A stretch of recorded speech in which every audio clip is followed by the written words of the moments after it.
called, according to Ian Lapine at least. And part of that team, the guy that was with me last night out at Norburn High School, that is Brock Kerr. Brock, welcome to the show. Wow, things are getting loud. I'm not sure what happened there. Blow me out there. Hey, how you doing? Welcome to the show. Like I said, we were down at Norburn last night and had a pretty good call down there, and saw two pretty good games down there. As we did, as a matter of fact, a really good game for the Bramer Bobcat boys, a really good game for the Norburn girls, which brings me to the guest we've got on the telephone line with us right now. He is the head coach of the Norburn Lady Pirates, a guy who we didn't catch up with last week, and that was by our own doing. He did call late and appreciated that. That's Coach Mike Locke. As always, Coach, it's great to talk to you. Yeah, you two guys, we appreciate you coming down last night. Well, we had a good time, and we're privy to some good basketball by your good girls team as you end up with a 30-point victory. We'll get into that in a moment. But a big milestone in the career. Not many kids get to experience this, but on your girls basketball team, you're now senior post player, headed to the University of Nebraska at Omaha on a softball scholarship, but she plays down in the post for you, Cheyenne Baxter. Tell folks about what she accomplished. Yeah, we went into Osborne on Tuesday. It was an away game, and Cheyenne was 14 points away from getting her 1,000th for her career, and she had a wonderful night. She put in 33 of our 60, and, as a good player Cheyenne is, she just, I say 33 points, and if you guys watch her, and I know you guys have played defense, she even presses you more on that end of the basketball floor, but, our girls just, we really do have an unselfish group of girls, and our young ladies look to get her the ball first. We kind of work inside out, and they left Cheyenne open quite a bit, and we were running the floor well. And like I said, Cheyenne had 33 points on Tuesday to hit the 1,000-point milestone in her career, and it's quite an honor. And I'll be the first to say, if there's a kid I've ever coached, you root for a kid like that, because not only is she talented, but Rod, she puts in the work ethic that it takes. No doubt about it, and we got the pleasure to interview her last night. A very nice young lady who handled herself really well on the Wave TV broadcast also. Yeah, she gets a little nervous for that, I can tell, because she doesn't get nervous for a lot of things, but that's one of the things I can tell kind of. It's not quite her cup of tea yet, but the more she's kind of done it the last few times, she's gotten a lot better at it. Just touch base on that game real quick again, Rod. We won 60-22. We had Devin McCoy with 8. Jennifer Finley with a couple, Michaela Coach with 5, Morgan and Kaylee Wood, and Austin Baxter with a couple, and Maddie Piper with 3. And a lot of young kids, we talk about a few of our seniors like Cheyenne and Kaylee and Devin a lot, but we got a lot of young girls putting in a lot of minutes too, and you kind of got to see it last night against Bremer. Yeah, one thing about the younger girls getting to play is the older girls get in there and get the job done. Get some wiggle room in there for the younger girls to come in and get some real life game practice. Yeah, that is true, and we really play, and we are not clicking on all cylinders on the offensive end, as you guys can see. I'm really glad of our execution. We're getting the ball where we want it. We're getting it inside. We're getting the looks. We just got to start completing the looks. Our free throws were good last night. I think Cheyenne was like 9 for 11 last night. The team was like 15 for 20, 23 or 24. So our free throws were good last night. We just got to start making some of the more of those, 2 and 3 footers and 1 footers that we missed. But last night was a good win for us. Bremer was a team that kind of beat us last year. Actually, I felt kind of upset us a little bit last year, and our girls kind of remembered that game. I didn't really bring it up, and after the Osborne game, the first thing one of my seniors stood up and said, "All right, girls, this game's over with tonight, and we got Bremer team who snuck up on us last time." And so that's the kind of leadership we have, and it's kind of nice to have that in the locker room, and it says a lot about my kids there at Norburn. Definitely really nice to hear that. And you mentioned some of your younger players, and among them, the Mertensmeyer girl, who I thought looked pretty good out there on the floor. Piper, that you mentioned. I believe the younger Baxter girl as well. Finley. Yeah. We have those are all 3 freshmen that you just named that played a lot. In fact, they played Charlton JV tonight and beat them by 30. And I think Megan's Mertensmeyer had over 20 points tonight during that game. So. But touching last night's game, defensively is where it's at right now for us. Guys, 22 points so far is the most points we've given up this year in them 5 games. And we're just going to keep stressing the defensive end of the ball, and hopefully our offensive comes around. And, we talked about Shy earlier. She was one block away against Osborne from having a triple-double, and she had a triple-double last night with 19 points, 13 blocks, and 14 rebounds. So she had quite a night last night. Yeah, Rod and I didn't have a stat on the other two categories for the triple double, but we kind of talked about it on the air that we really felt that she had the triple double there with the blocks and everything. Really dominant down there in the post. Basically, just sticks her hands up and finds leather every time. Yeah, and it's nice too. And her being a senior, there's enough officials in the area that's senior, and sometimes you get them where they try to almost punish you because it's just almost unreal how many shots she can block, but. She does it. She got a couple fouls called on her last night that were fouls, and the other blocks that she blocked were just true blocks. And she's kind of sneaky long. She's 6 foot, but her arm and her wingspan's really, really up there, and she times her jump well. So, it's a blessing to coach her, but her teammates around her will make everything go. And you guys know as well as I do, you got to have your guards to be able to get it to your post player. And our guards are doing a good job of looking for her. And I can really say this is a true team right now. I know it can go south in a hurry, especially sometimes with girls, but they're really enjoying each other right now to be 5-0 and to get off such a good start. It's a lot of fun, but our December's really tough, guys. I mean, we just got in. We've played Hardin, Osborne, Bramer last 3 games, and our next ones we turn around, we play Hale, Meadville, Kinda, and Southwest all before Christmas. So there's a lot of conference games at stake before Christmas break, and our girls know that. So we'll show up Monday and get back to work on doing some things that we need to do a little bit better, so we can start maybe spreading these games out a little bit earlier, or some of these teams that are going to compete with us, trying to make sure that we play along or play better against them. Definitely a lot of big ones before the break, it sounds like they're coaching. I don't know whether you had a chance to hear Cheyenne after our interview, and she was there, and whether you could hear everything or not because you didn't have a set of headphones on. But I tell you what, the very first thing she said whenever I sat down and started talking a little bit about her accomplishments and some of the accolades and everything like that was she said she could have done none of it without her teammates. The very first thing out of her mouth. That's got to make you feel pretty good, too. It does, and it really does go back to the thing I said. It's what kind of person she is. She just works hard. I've coached 13 years now, and I feel like there's 3 kind of athletes. There's the ones that aren't real athletic, but they work really hard at practice and do what it takes, and then there's the ones that are athletic that don't put the effort in. And Cheyenne's one of those that has both. She's athletic and she puts the time and effort in, and she's an intelligent girl. I think she's a valedictorian right now with her senior class, and she's just a good kid, and the kids around her. It's a lot of fun coaching this group right now, and I just hope that we can keep it going. And that didn't surprise me at all. That was her first comments out of her mouth. Well, no doubt that athleticism and hard work's definitely going to pay off when she takes a step towards the next level, not just in basketball, but right there getting a scholarship for softball.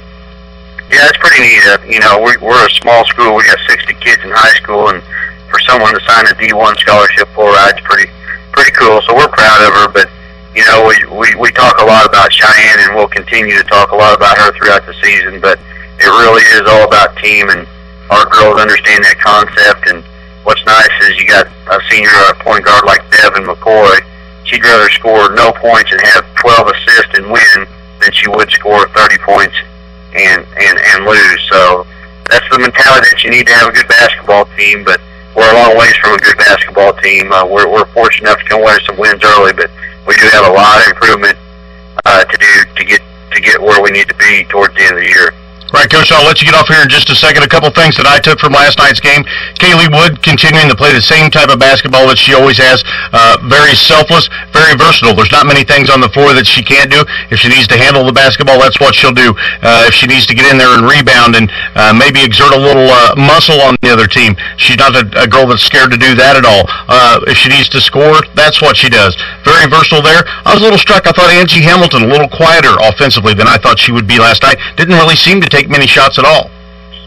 Yeah, and that's happened twice in a row now. She's kind of, and you kind of tell she had 5 fouls last night, and she also fouled out of the Hardin Championship game too. So she's got to stay out of foul trouble so she can get a rhythm. I mean, anybody that's played basketball knows it's about and getting in tune to things, and she's not there yet, but she'll get there. She's one of those hard-working kids too, athletic, and we'll get her there. And that's what's nice about having such a deep bench this year. That if we do get somebody in foul trouble, I feel like the next person off the bench can do the same quality of the job as one of my starters. So that's kind of a nice thing to have too. The head coach of the Northern Lady Pirates, Michael Locke, has been our guest here, and we appreciate the hospitality by yourself, all the other coaches, the administration there last night. Coach, congratulations on a great victory. We always look forward to your calls here on the show. Know you got some tough ball games coming up, so we'll wish you the best of luck with those in the upcoming week. We'll look forward to talking to you next Friday night right here on the Coca-Cola Overtime Show. Rob, thank you, and we'll visit with you next week. Take care, Mike. That sounds good. Coach Michael Locke right there. The phone line still ringing. I don't know what the deal is with that. It worked earlier today. It was rolling over, but we're going to figure that out, and we will try to get that call answered and get some more coaches' interviews on. We'll take a quick little break, decipher a few of those things, figure those out. Come back. We'll probably hear from Coach Brian Upton. Chuck Haney might even make it in here for the show tonight. Brock Curry in studio with me right now. Jim Bly handling the production over on the Wave TV side. Mary Bly answering some telephone calls for us as well. We're going to be back the other side of the break right here on the Coca-Cola Overtime Show. Hey, it's basketball season, so grab your buddies and pop open a cool, refreshing Sprite and enjoy some basketball this season. Let those effervescent bubbles flow right over your tongue and into your brain. They might even spark an idea for your next mind-blowing basketball move. Pick up a Sprite today.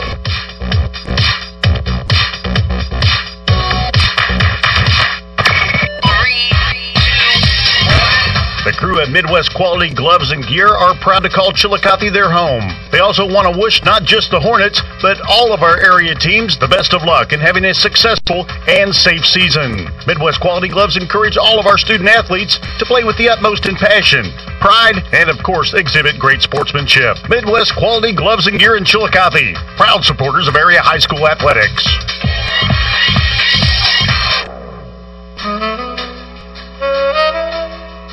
This is Mark Simmer, Chillicothe State Bank President, wishing you warm thoughts and best wishes for a wonderful holiday season. At the Chillicothe State Bank, we are committed to making good things happen for our customers and our community, and would like to say thank you as we celebrate 75 years in banking. The directors, officers, and employees of Chillicothe State Bank join me in extending to you best wishes during the holidays and for the year to come. Member FDIC.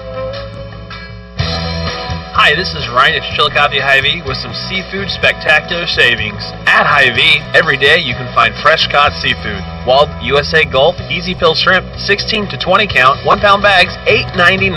Alaskan Large King Crab Legs, $11.99 a pound. Alaskan Snow Crab Clusters, $8.99 a pound. This is the only place in town you can find fresh seafood every day and always at a great value. And thank you for shopping your Chillicothe Hy-Vee. Premier Eye Care Associates is a contact lens price leader.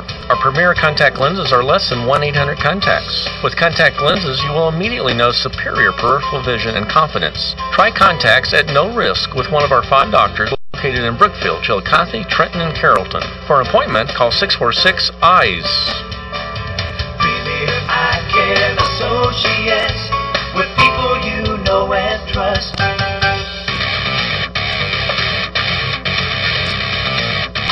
And welcome back. It's the Coca-Cola Overtime Show right here on Christian Hit Radio, 105.9 The Wave. Also online, 1059thewave.com. You can find Wave TV there also. Check out this shot of my bald head over there on Wave TV. Check out Brock Kerr's Robertson-like beard as well here in studio. They say he looks a little like Willie, but he acts a little like Uncle Si. Yeah, that's what they say. At least you keep saying it. I don't see no resemblance, though. Well, yeah, they're both far richer and wealthy. Far better looking than you are as well. Yeah, I would say so. Hey, we got another call here. Coach Jeremy Austin from Trenton. Let's take that there. Trenton, well taken care of as we click over to line number 1, which may be the only one that we have again this week, but we'll just have to check that out. It is the head coach of the Trenton Bulldog boys, and that is Coach Jeremy Austin. As always, Coach, it's great to hear from you. Yeah, great to talk to you guys, too. Well, so far it's been a pretty successful year for you and the Bulldogs. I believe second place at the Gallatin tournament. Is that correct? Yeah, it is. Gallatin got us there last Saturday. They're a pretty strong team, and we look forward to the chance to get to play them again. It's rare that you get beat by somebody and you get a chance to come see them again here in another week or so. Right. Never seems to be a shortage of matchups between Trenton and Gallatin, Trenton and Hamilton, or Trenton and South Harrison. You guys get to all see each other a whole lot of times, it seems like. Yeah, it does seem like a lot. 2 or 3 times a year usually. Well, when it comes to South Harrison, you were taking on the Bulldogs, and you go out there, the final in it, you guys come up a little bit short there, and it seems like the real difference in this one, they got off to a great start on you, it looks like. Yeah, that is a real difference. We played a much better second half than the first half, and we played a much better second quarter than the first quarter. First quarter, we looked really sluggish against the zone. They came out 2-3. We did a good job of attacking that, and then they played a pretty physical basketball out of the zone there, and they're getting their hands in there and trying to get a hold of it a lot, and it got away from us more times than it didn't, and that led to easy transition baskets for them. Well, fought your way back, it looks like, or at least kind of held serve for the remainder of the game and played right with them. So it's a team that you got to feel like when you get another shot at them, you stand a good chance. Yeah, we got to count down to about 14 or so with about a minute and a half, probably about 2 minutes left, and we just went ahead and kind of thought that we're probably not going to get it further than that, and we made some changes there to give everybody an opportunity to play a little bit there. But we played a much better second half. We were a lot better offensively. Where we really struggled was the defensive end. If we can get out there and do the little things necessary, then we'll get a lot more success. We didn't do a good job of denying any of the wing passes, and that kind of set them up to penetrate. And then they penetrate, and then we didn't really do a great job of stepping over and helping because we were too far away on that. And those things kind of all steamroll into not an easy basket, but an offensive rebound, and then that offensive rebound led to an easy basket. Who had good night scoring the basketball for you, Coach? Chase Olson really played well tonight. He was our best defensive player out there tonight, followed closely by Chance Houghton played a pretty good basketball game too defensively. But Olson really, really played well on the offensive end. He listened really well. He kind of got a little pep talk today about how he needs to be a little bit more aggressive offensively and try to make some plays and just look at his opportunities because they weren't just falling in his lap like what we'd like to see happen. So he had to work for his chances to get good shots, and he did that tonight. He was the first guy to start taking the ball in the basket.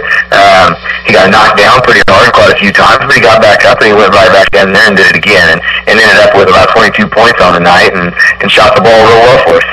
Looked like Austin Tall, 11 points for you as well, so another good, solid, workmanlike effort from him.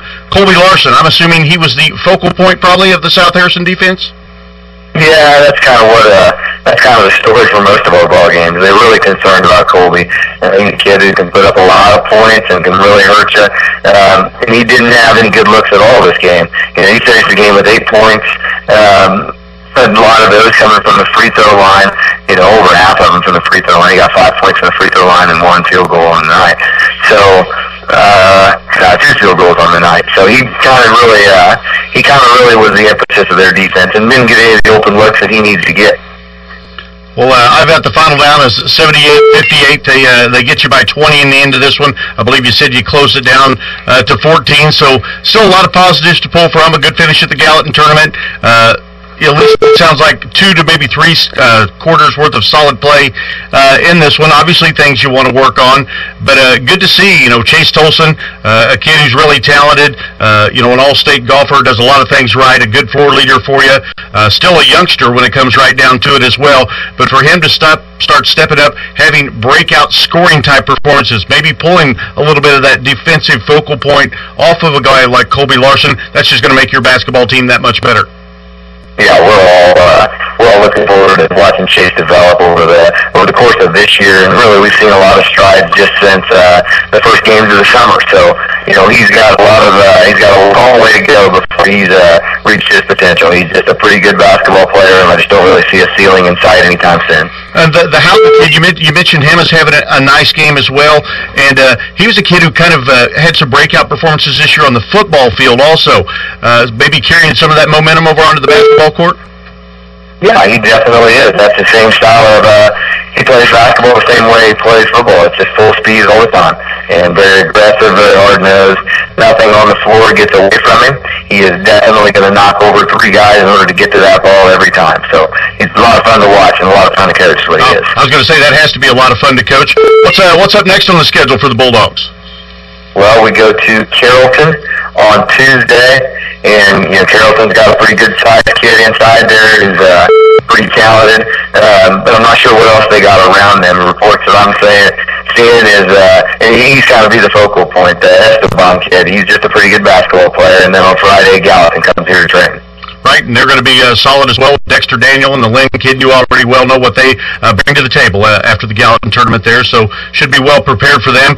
Brandon Eschenball, a very talented player, a nice young man, and a great basketball player. Could probably play at least the 2 through the 5 on that team, so you know what you're looking for there. Sounds like you'll be well prepared, and be interested to see how that game goes against Coach Hunley and the Trojans there, as well as your other games against the Bulldogs also. So, Coach Austin, appreciate your calls here. Like I said, both Trenton coaches have already checked in. Trenton is covered tonight, so we appreciate the calls here early in the program. Keep up the good work. Look forward to a lot more great conversations with you here throughout the year, and hopefully a lot of Bulldog victories as well. Yeah, thanks a lot. We appreciate the opportunity to get to talk about these kids a little bit.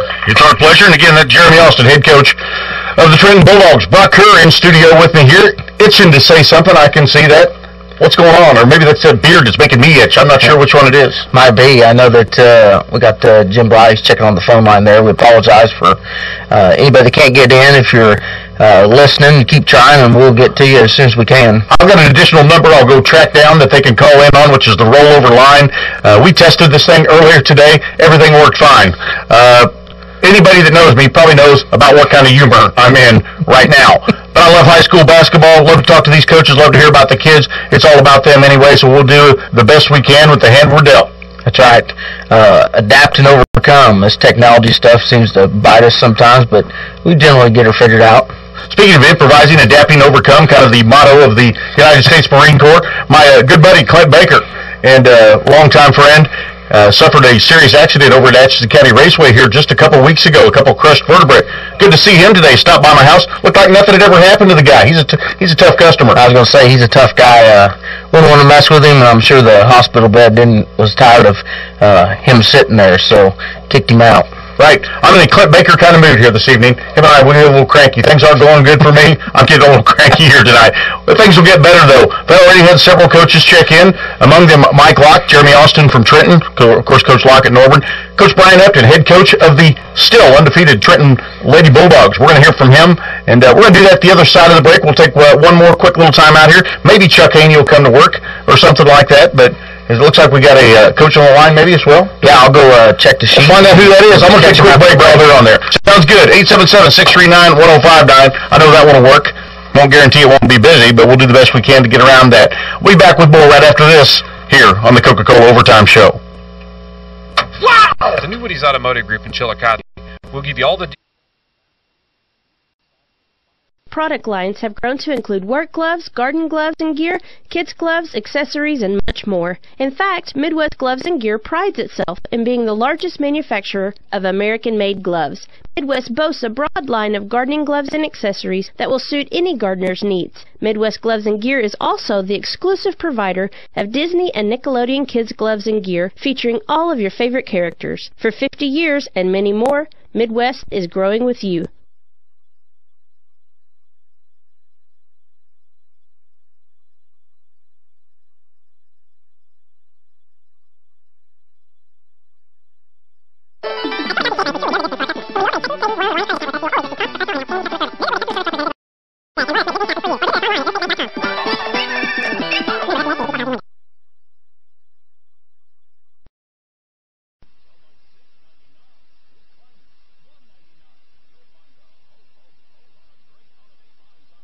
It's never happened before. It may never happen again. It's Clark's Furniture's huge pre-holiday private sale. For the first time ever, Clark's private sale goes public. You heard right, but time's running out to save up to 70% off store-wide. This is your golden opportunity to shop some of the most respected names in home furnishings, like Flexsteel, La-Z-Boy, Broyhill, Natuzzi, Ashley, Von Bassett, Serta, and others, all at savings of up to 70% off. You'll find a huge selection of reclining furniture on sale, including rockers, wall huggers, heated massage chairs, lift chairs, and more. Reclining sofas start at just $5.99.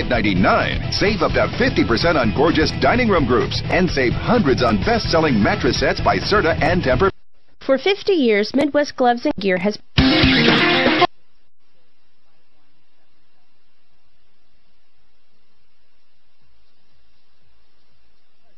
This is David Gardner at Green Hills Health Mart Pharmacy in downtown Green. At Green Hills Health Mart Pharmacy, we deliver.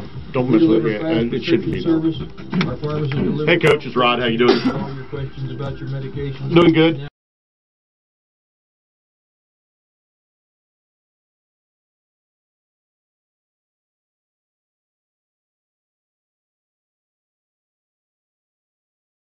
How's your school spirit at Triple J Embroidery in Chillicothe? They can provide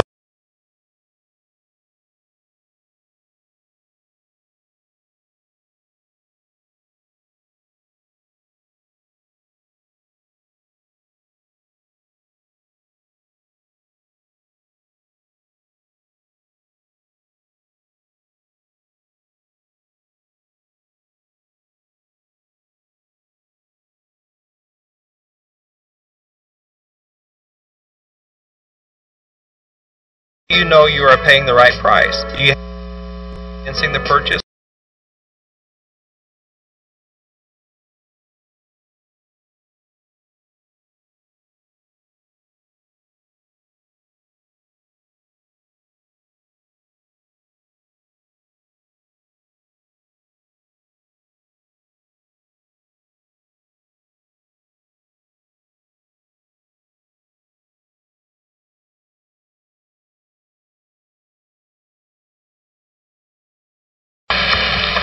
Welcome back to the Coca-Cola Overtime Show, right here on Christian Hit Radio, 105.9 The Wave.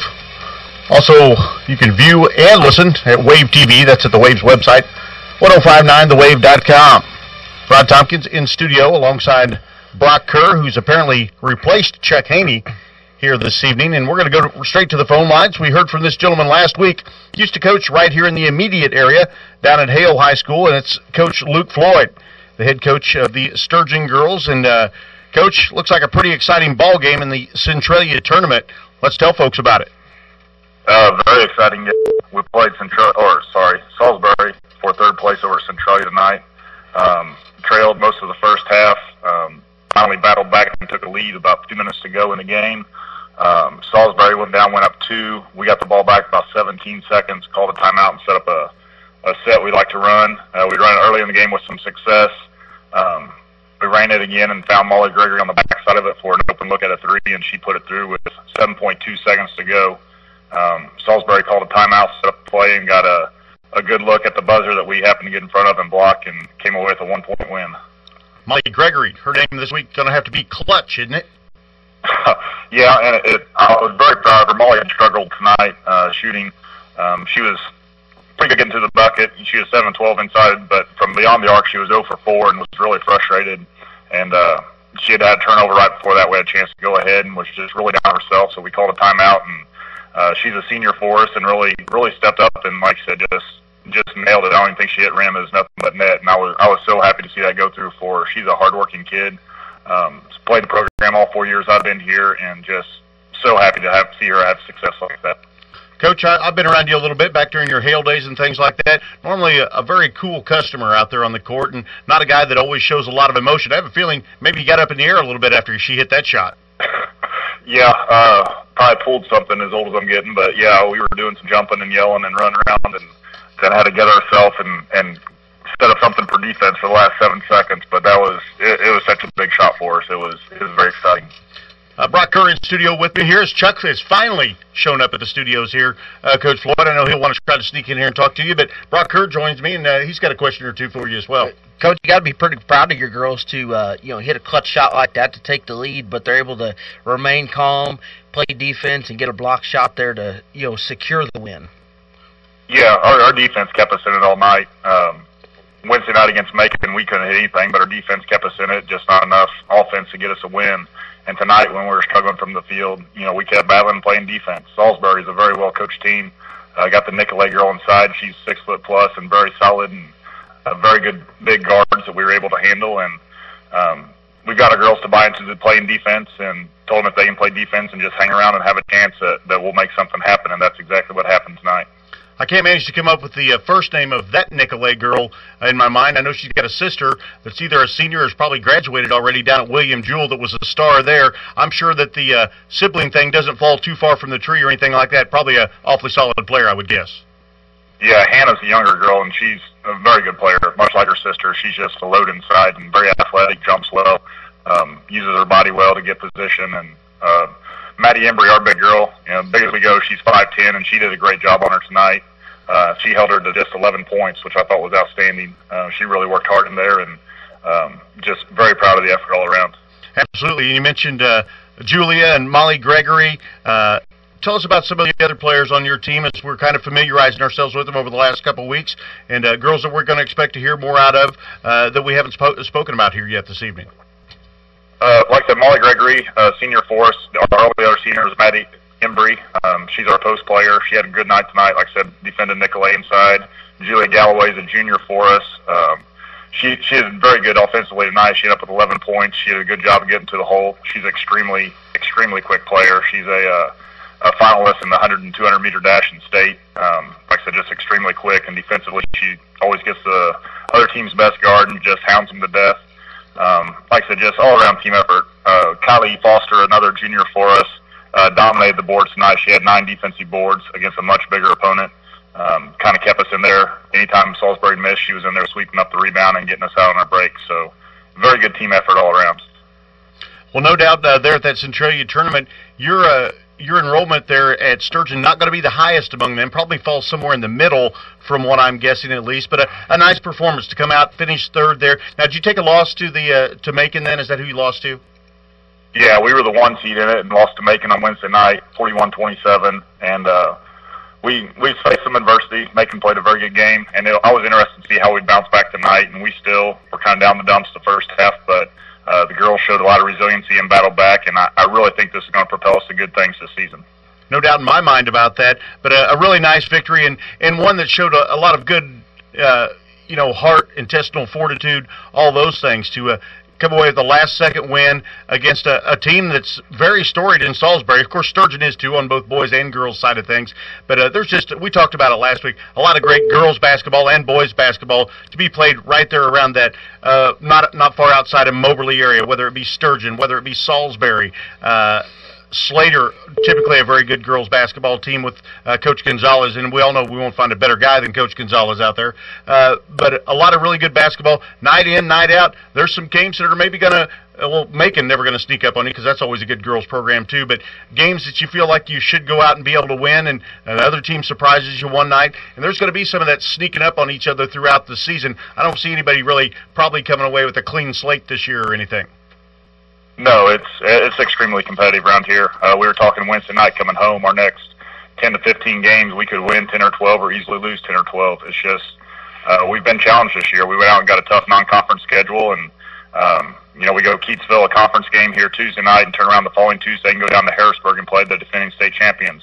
So that's going to be a rough game. And then we come back and we go Glasgow and New Franklin tournament, and just, like you said, there's not a night off, and our girls have had some success the last couple of years, and we've been telling them how they got a bullseye on their back. They're going to get everybody's best shot, and that's something we really have to learn to adjust to this year is giving our best every night and not having those off nights. Well, no doubt it's going to be a meat grinder of a schedule for whoever. I love to be challenged. The girls love to be challenged, and it just makes it fun. So just tell us where to show up at, and we'll be there ready to go. Now, did you hear that nice comment about the Lakers game the other night that the broadcaster made? No, I did not. No. I'm not going to. You're going to have to look it up on YouTube. Look up Ackerman, Ackerman, on YouTube the Lakers game. I guarantee you'll be amused by it. Okay, I will do that. All right. Coach Luke Floyd, head coach down at Sturgeon on the girls' side of things, has been our guest here. A very impressive performance as they got Salisbury 39-38 in the third-place game. Congratulations on a nice win there by you and your girls in the third-place game, Coach. An overall good showing there at the tournament. Best of luck in your tough games coming up this week. Chuck and I, Brock, all of us look forward to talking to you next Friday night right here on the Coca-Cola Overtime Show. Sounds good. Thanks for giving us some coverage. Absolutely. Again, Luke Floyd right there. And I'm going to get to another interview. Girls basketball coach a little bit north of here, about 20 miles to be exact. He is the head coach of the Trenton Lady Bulldogs, Brian Upton. I had a good chance to speak with him earlier. We're going to hear that interview right now.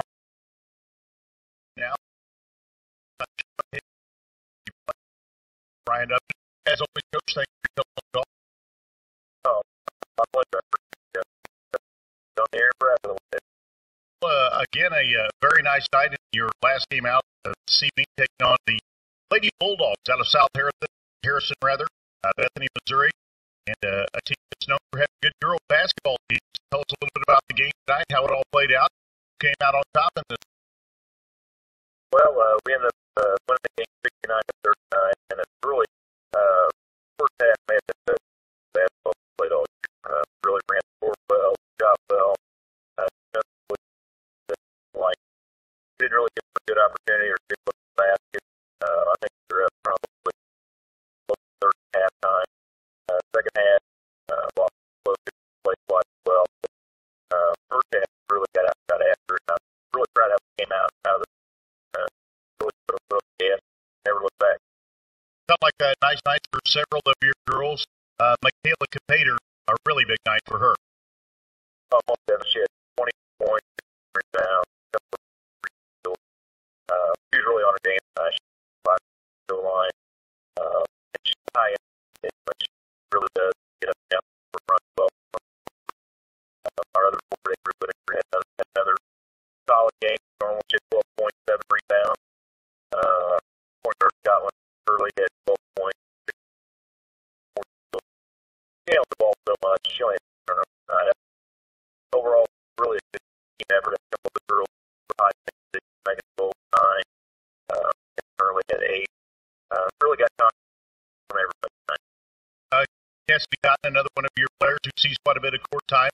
It sounded like she had a great night shooting the basketball. Otherwise, how did things go for her?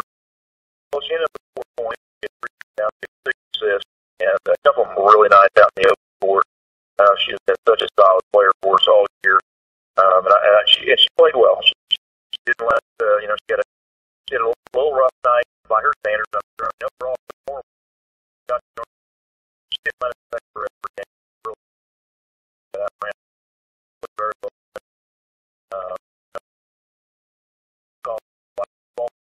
Get there and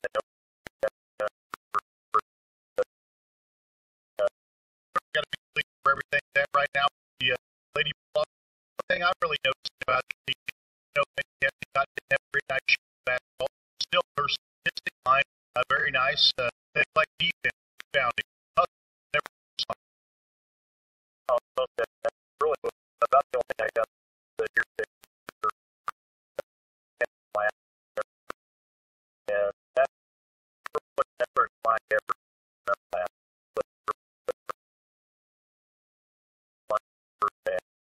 And as part of that, they provide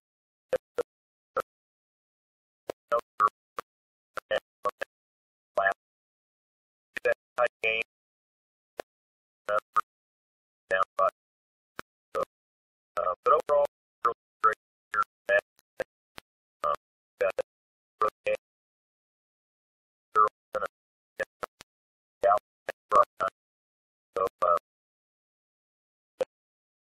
You're never going to look past any of them already taken on that Galaxy team.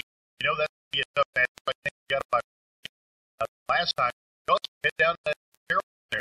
They're a team that's pretty long, pretty fast, still relatively young as well. So that'll be a good test as well, especially fast. No, I don't know a whole lot about them. I know they're relatively young, and I'm sure they're better. But other than that, I don't know a whole lot about them.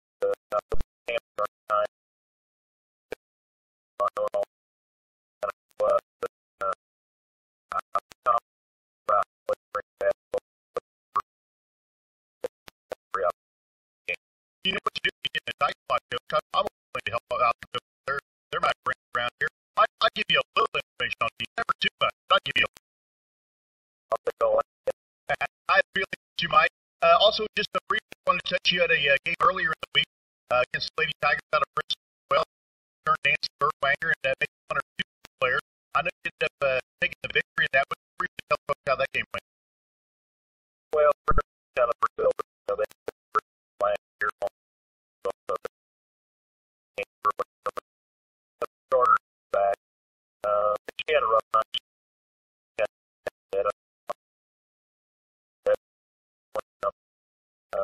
Overall, I played turnover, I'll first shot, very well. Sometimes the game, that I thought it was a real nice job. Real happy. For you and your dad overall season out there? 6-0. Nice start to the season, no doubt about it. Starting to garner a little bit of attention around the area. I'm not sure how much coaches like that, but folks definitely talking good about yourself, lady football, basketball team. Always nice to hear. But keep up good work, Coach. Congratulations on my victory this week. That was for South Harrison, big, but I know that's kind of a Bible for South Harrison. That one had to feel good. Pastor, congratulations on the girls. All folks involved. Thank you for calling the Overtime Show. Looking for talking to you next Friday night.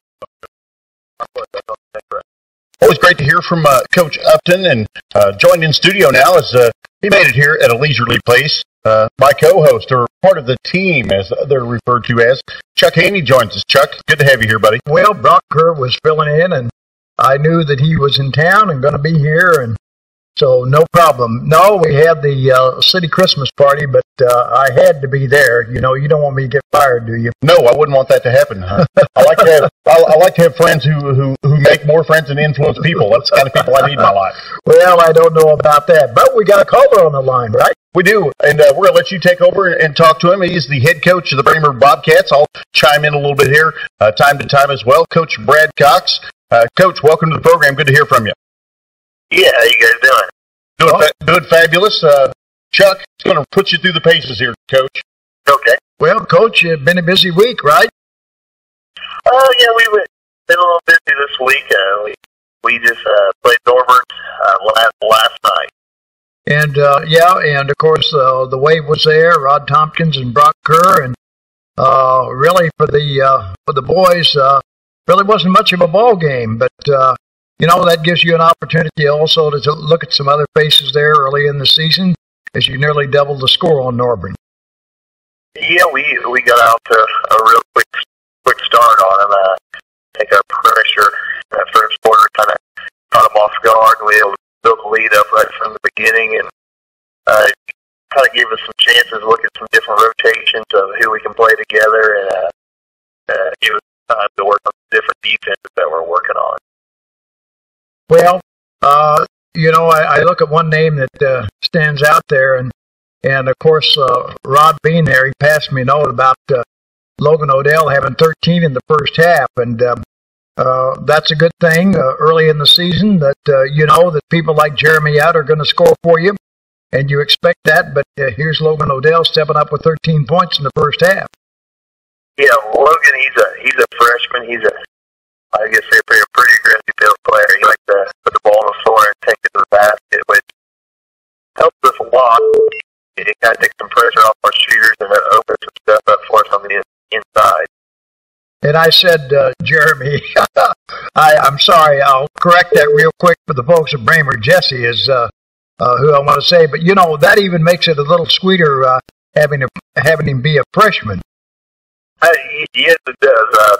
He does a lot of things out there well. There's a few things that he's definitely a freshman in some areas that we're working on this game, but he's a hard worker. He likes to come out and work hard all the time. So.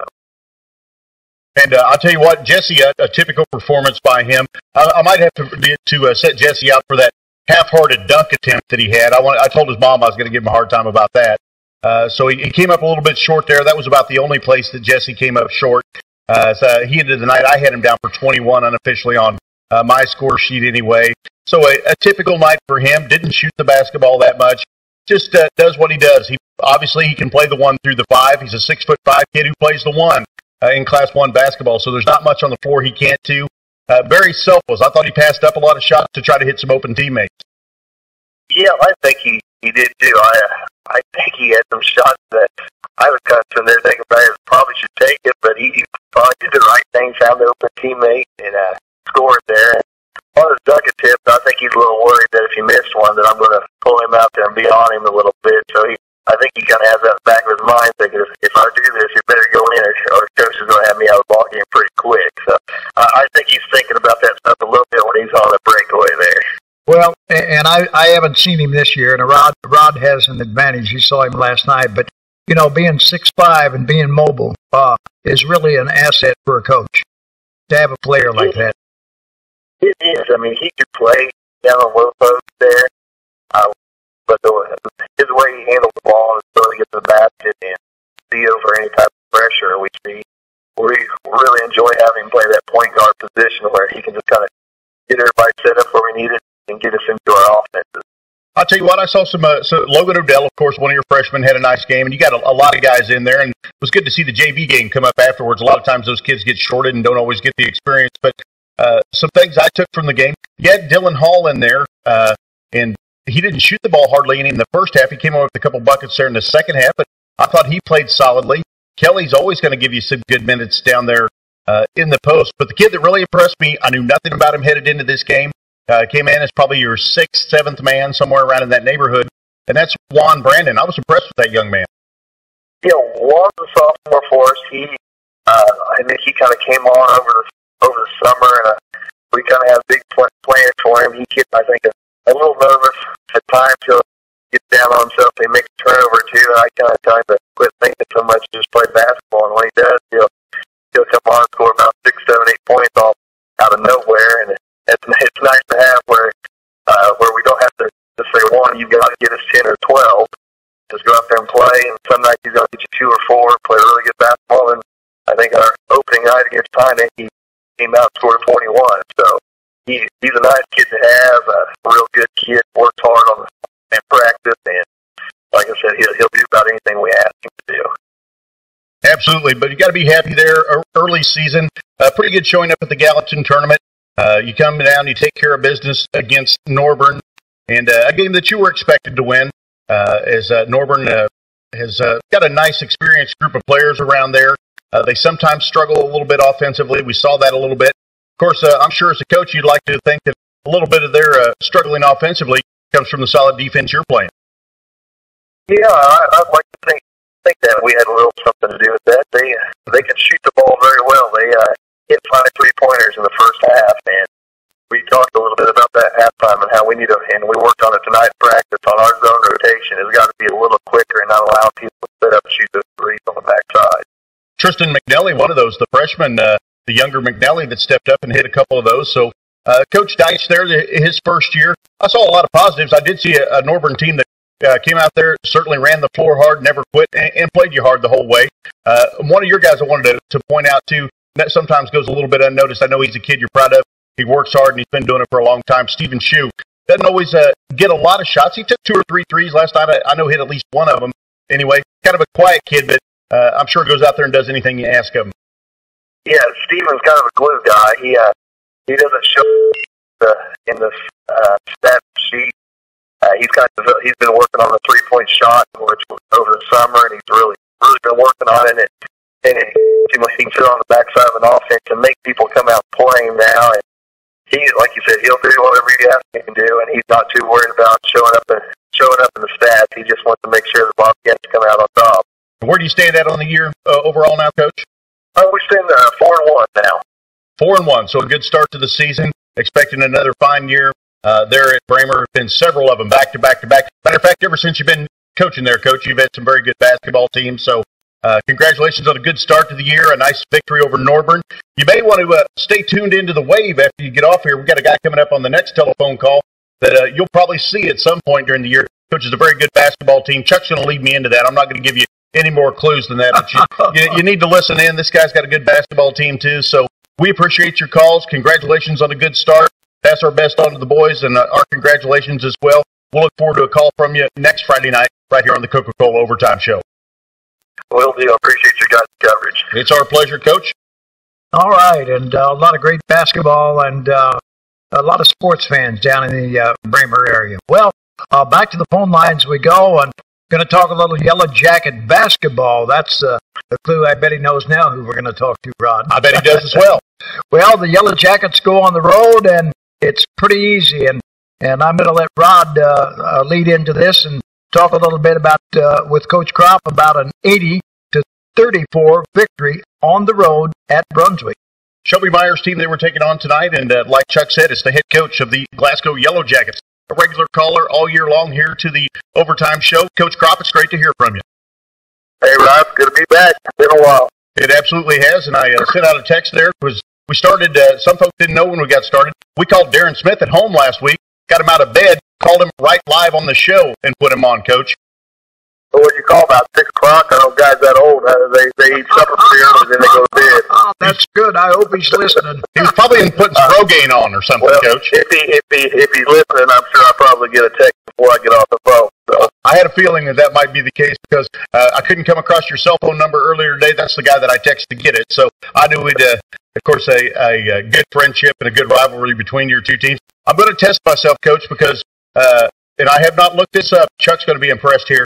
I'm going to, I can usually throw out quite a few of the players that are going to see court time for the Yellow Jackets. I'm just going to go through last names and see if I'm doing good this year, Coach. Are you ready? He's got a list for him, Coach, but I'll tell you how much he cheats. All right, I did not cheat. I did write him down just a second ago off the top of my head. He really did. Let's go with Hackman, Wilson, Monning, Littrell, and Thompson. How'd I do? 5 for 5. 5, not bad. Not bad for me. And he'll brag about that the rest of the weekend, Coach. Those are the guys we're putting out there right now to start games, and we also have Austin Stockhorst, who started for us last year but broke his foot before the season started. We won't get him back till after Christmas, so we're looking to get him back. And also got a couple juniors that played some good basketball early, and Alex Matthews and Landon Brand, some guys that maybe you haven't seen before but have been waiting their turn and now are getting an opportunity and really doing some good things for us. Coach, I can go back a long, long ways with the Glasgow Yellow Jackets. I mean, way back to a guy called Phillips that was coaching there. So, see, I'm really dating myself now, but there's a name that pops up that's been around a long, long time in Glasgow, Monix. Yeah, Joel is Joel's a senior this year, and if you haven't been real close to our program, you wouldn't know a whole lot about him. He's a kid that freshman, sophomore year, didn't really know what position he was going to play, and he just kept growing, and turned into a 6'4" long-arm post player, and has gotten a lot stronger, and has really, he's our second leading scorer behind Reed Littrell right now. Our post players are averaging right at 14, 15 points a game between two of them, both of them this year. So he's really came along a long way since his sophomore year. That's an interesting story. I'm glad I was not aware of that. I'm glad I led you into that. But there have been some great Monix. Yeah, there have been. There's been a lot of good players come through Glasgow through the years. No question. Go ahead, Rod. Well, this victory over Shelby Meyer and Brunswick. They're suffering a little bit numbers-wise, and Coach Meyer, I tell you what, he's a good guy, gets a lot out of his kids. I'm sure they came out, they fought you hard. Just you guys a little too much artillery for them. Yeah, we actually played them Tuesday night. We didn't actually play tonight. We played them Tuesday, and it's actually the second time we played them this season. We played them the first Tuesday night of the regular season, and then turned around and played them again this past Tuesday. And I thought they improved quite a bit from just in 2 weeks' time. I thought they moved the ball well. I thought they handled the ball much better than the first time we saw them. And I think they continue to improve. They're going to sneak out some wins this year. And no doubt they'll go out there, they'll play hard every night, like we said. And we didn't talk to you in week one. I believe you had your own tournament going on in week one. We were down and covered Coach Smith and his team as they knocked off Lynn County at Northwestern. Over on the girls' side, the co-op between Macon County and Buckland won there. But I managed to listen in to a guy down south there on the KMMO, Greg Schmidt, who's called a lot of basketball games and caught a little bit of your action and some of the others as well. Greg doing a real nice job as he has for years and years there. but able to come away with your own tournament crown against some tough competition. Yeah, we opened up the tournament against Keysville and played pretty well, and they're struggling with numbers as well. So we beat them in the first round. Then we turned around and played New Franklin, who is a really good basketball team, and we caught lightning in a bottle that night. We played really well, and shot the ball really well, defended really well, and won that game in a semifinal 66-26, and then played Harrisburg in a championship game, and again, we just defended really well. And, we're pretty efficient on the offensive end and won that game 46-30. But we had a real good week. We've defended really well up to this point. Got a bunch of athletic kids who are seniors and have been guarding for a long time this way. And they just do a really good job together out there as a team, as a unit. They're individually they're good, and then they're even better as a team. Well, I'll tell you what, Coach, I'm running a little behind this year, putting my broadcast schedule together. This year, I'm going to drag Chuck with me. We're going to find a Yellow Jacket game. We're going to come down to the home of the Yellow Jackets again. Of course, you guys were very hospitable to us down there, and we had a great time. It's a great place to play. Exactly. It's with a lot of tradition to it. We had a good time, and I was going to talk a little bit, so we'll look forward to doing that, and I'll stay in touch with you about it. I was going to talk a little bit about that New Franklin team. Bottom line is you kind of hear a lot of things talking with other radio guys and maybe a few coaches. That's a team that's gunning for a lot of folks this year. I think, like I said, we played really well that night. We were about as efficient offensively as we could have been, and we guarded really well. We just played really well. There's not any way in the world I'm naive enough to think that we're 40 points better than them. In fact, I went into the game thinking it was going to be down to the wire. So we just, one of those games where we got on a roll and played really well. We'll see them 2 more times this year, and I'll bet you about anything we won't win by 40 points again. Well, I want to bring up one other thing, or maybe a couple other quick ones. We'll let you get off here, Coach. We got a couple more. We're doing good from down here in your neck of the woods. We had Luke Floyd on right prior to you, head coach of the girls over at Sturgeon, and enjoyed talking to him, and it's always good to hear from you. But your nephew, Blake Hackman, he's a kid who was a freshman last year, probably garnered, if I'm guessing, I can't remember, at least probably all district honors? Yep, he was all conference, all district, and he might have been KMZ Dream Team, but I can't really remember for sure on that one. But he's come along. He's come a ways away too. He hasn't scored. I mean, he's averaging like almost 9 points a game. So he's right at where he was last year, but he's so much stronger. And our 3 guards, all 3 of them, Jimmy, Wilson, Ethan Thompson, and Blake, are experienced and they handle the ball well. And just not a lot has rattled them up to this point. They have faced numerous different defenses already, anything from a box and one to multiple zones, a matchup zone, man-to-man, full court man-to-man, run and jump. And really, we have been, again, very efficient on the offensive end, and a lot of it has to do with our guard play. Absolutely. Jimmy Wilson was a kid who saw the court last year, but didn't probably get the minutes that he would have liked to have with guys like Young around and other experienced players, but still saw plenty of court time, got a lot of valuable experience. You got him, like I said, Blake Hackman, down low. That's going to be really key. I know Blake was going to get a lot more attention this year than he did as a freshman, so nice to maybe have Wilson take a little bit of that pressure off him. Awfully important down in the post for Joel Monning to step in there and do the job he's doing now, take a little bit of that heat off the postman who kind of the other type of postman, the big strong kid in Reed Littrell, whereas Monning more in the mold maybe of a Dylan Young or somebody like that who's long and lean and really runs the floor well. And then you got the big strong guy inside. Nice to have that tandem working down low for you.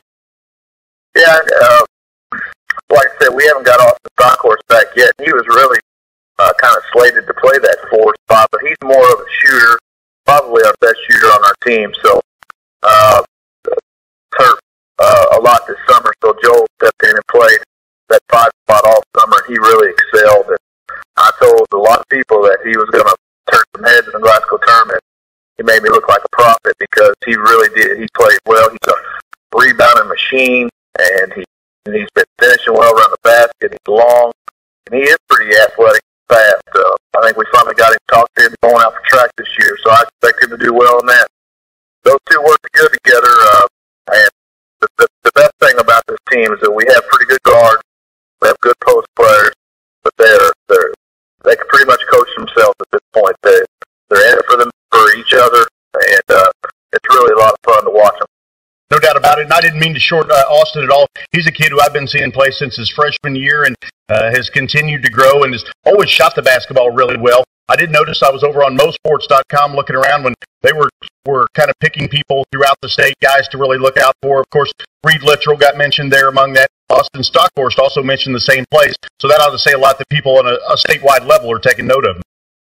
Yeah, I saw that too, and I was pretty happy about that. And, like I said, when I told the guys, all the coaches at the Glasgow tournament seating meeting that Austin was out, I said that having him out doesn't make us any worse, it just makes us different. And when Joel and Reed are in there, it kind of gives us kind of a twin tower look with two big post players. And then when Austin comes in, it kind of gives us the Missouri Tiger look of last year with 4 guards and like he's kind of playing like the Kim English spot where he's kind of stretching the floor out around the post player. So when he comes back, we're going to be able to play a multitude of ways, and it just makes us really solid.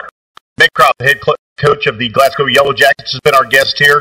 On Tuesday night, his team with a big win over Brunswick. Big as far as points go, at least anyway. 80-34, the final in that one. Sounds like the team functioning, clicking on all cylinders here as they played in your own tough tournament early in the season, Coach. We're going to look forward to calls from you each and every single Friday night here. Enjoy hearing what's going on with the Yellow Jackets. Folks up here definitely like to hear about it because a lot of the teams from up in this area will play you at one point or the other. So thanks a lot for the call. Congratulations on a good start, Coach, and we'll look forward to talking to you next Friday night right here on the Coca-Cola Overtime Show. All right, I appreciate it. We'll play Tuesday and Thursday. We won't play next Friday, but I'll be sure and do my best to get a call in to you. We'll look forward to it, Coach. Thank you very much.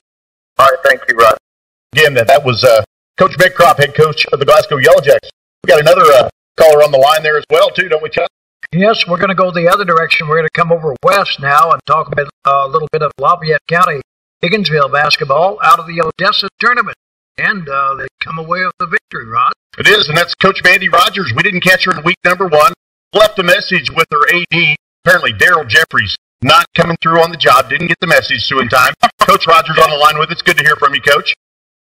Thanks. Good to hear from you. I had a sick kid last week, so he got me the message. I didn't get a chance to call. I was taking care of fever and throwing up and all that stuff. Well, I know what that's like. I remember one of the times I saw you just a couple of years ago. You were with a child at that time, as well as at one of the banquets I was at and things like that. I remember that pretty clearly.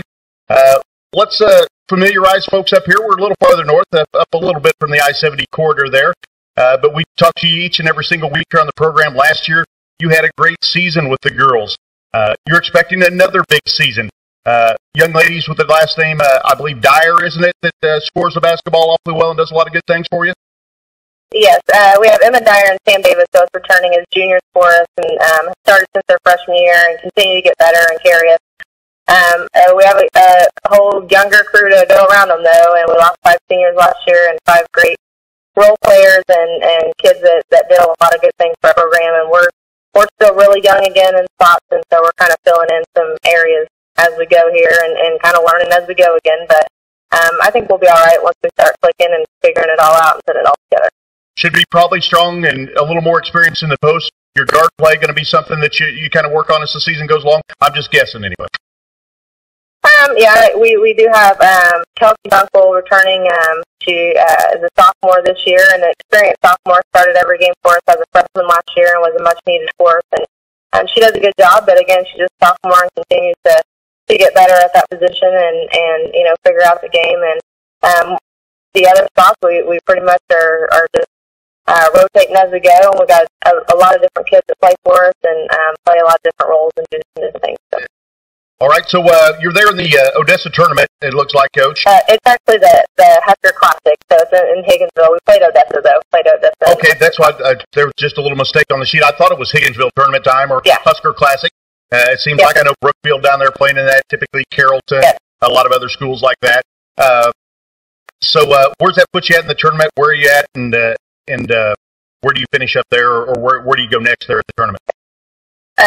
So we won our first 2 rounds, and both of them were good games for us. And last night we beat Odessa, and that puts us in the championship tomorrow against Brookfield. And we'll definitely have our hands full with that. They're a very good team and well-rounded this year, and do a lot of great things there. Well, it's kind of odd how that's happened in Brookfield. They had an exceptional team or a really tough team 2 years ago. Last year they were down a little bit, but they were young. They're probably still really young this year. They've got some size, though, Coach. Really young. They have a little bit of everything, some size and some a lot of speed, and they get after it and get up and down the floor and play a lot of kids. They have a lot of sophomores and an exceptional senior point guard that's tough for anybody to handle, I think, and she'll be good, and she does a lot of great things for them. Well, it should be a great matchup, and I'll tell you what, I guarantee you there'll be a good crowd on hand. I've broadcast several games there from the championships of the Husker Classic. The faithful from all the schools get out and support them really heavy, and so it should be a great atmosphere there for basketball, so we'll wish you the best of luck coming up against the Lady Bulldogs there in that one. I know a lot of folks from up here in this area are going to want to hear the results of that, and we'll try to get the Brookfield coach on as well. But should be a good matchup, a lot of fun. Two still relatively young basketball teams, both playing for the championship in what I'd have to call a prestigious tournament. Should be a lot of fun for folks, Coach, and want to wish you the best of luck in that one. And we'll look forward to hearing from you next Friday night right here on the Coca-Cola Overtime Show with a full report and maybe a report of a championship trophy. We'd hope so. We have our hands full. A lot of work to do to get that done, but thanks. I appreciate it. Absolutely. Again, Mandy Rogers has been our guest here. Thanks for the call, Coach. All right, thank you. Mandy Rogers, the Higginsville Lady Huskers, or Lafayette County C1 Huskers. Another very good team this year. They won, I believe, right around 25 games last year. Don't quote me on that, but I know they won a lot of basketball games. That'll lead us into our next break here. Chuck Haney, Rod Tompkins, Brock Kerr, along with Jim Bly, Mary Bly. That's the crew we've got in here this evening. Not the skeleton crew we have been getting by with. So things going pretty well here on the program here this evening. We're going to go ahead and take a time out. We'll come back to the other side of that with more coaches' calls right here on the Coca-Cola Overtime Show. Coca-Cola Overtime Show. Jill and Daryl of Essential Needs Baseball Overtime Cafe, located in downtown Chillicothe. Jill and Daryl of Essential Needs Baseball Overtime Show. Located in downtown Chillicothe. Variety of Essential Needs Baseball Overtime Show. Daryl offers that includes breakfast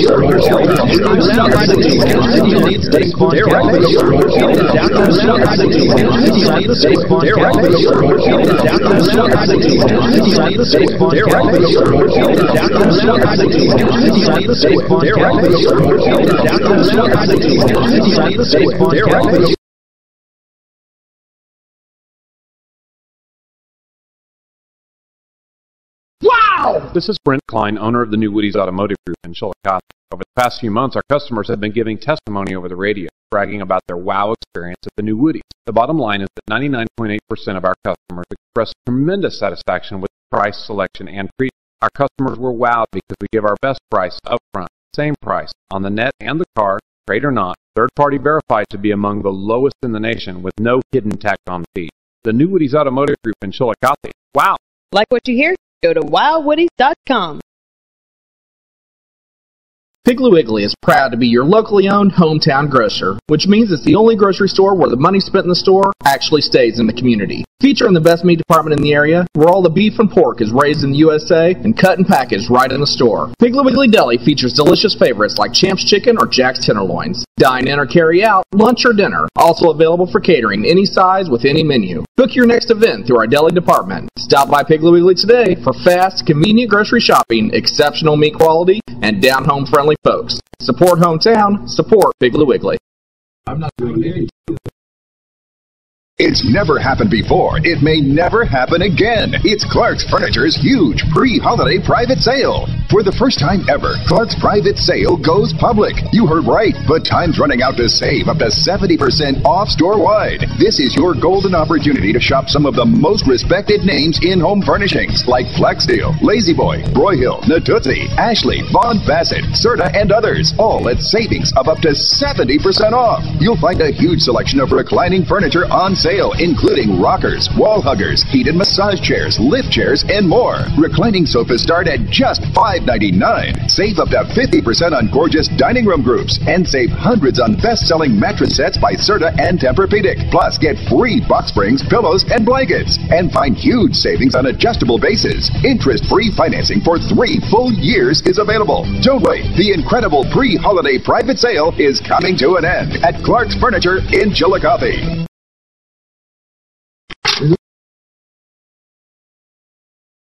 The Coca-Cola Overtime Show here on Christian Hit Radio, 105.9 The Wave. Also on Wave TV, which you get to by going to the Wave's website, 1059thewave.com. And we're going to go over to phone lines. And, it's going to be one of the stars of the Wildcat Coaches Show on Wave TV. She is the head coach of the Southwest Livingston County Lady Wildcats, Coach Julie Bothwell. Coach, welcome to the program. Thank you, Rod. Absolutely, it's my pleasure. And I tell you what, just out of reverence and respect for my older counterpart here in the broadcast booth, Chuck Haney, who I'm sure you know well. Older counterpart. Quite a bit older, I'd have to say. Hey. I'm going to let him start off with you, Coach Bothwell. Talk a little bit about a game of yours against Coach Mike Kahn and the Lady Eagles over at Northwestern. Coach, or take it away, Chuck.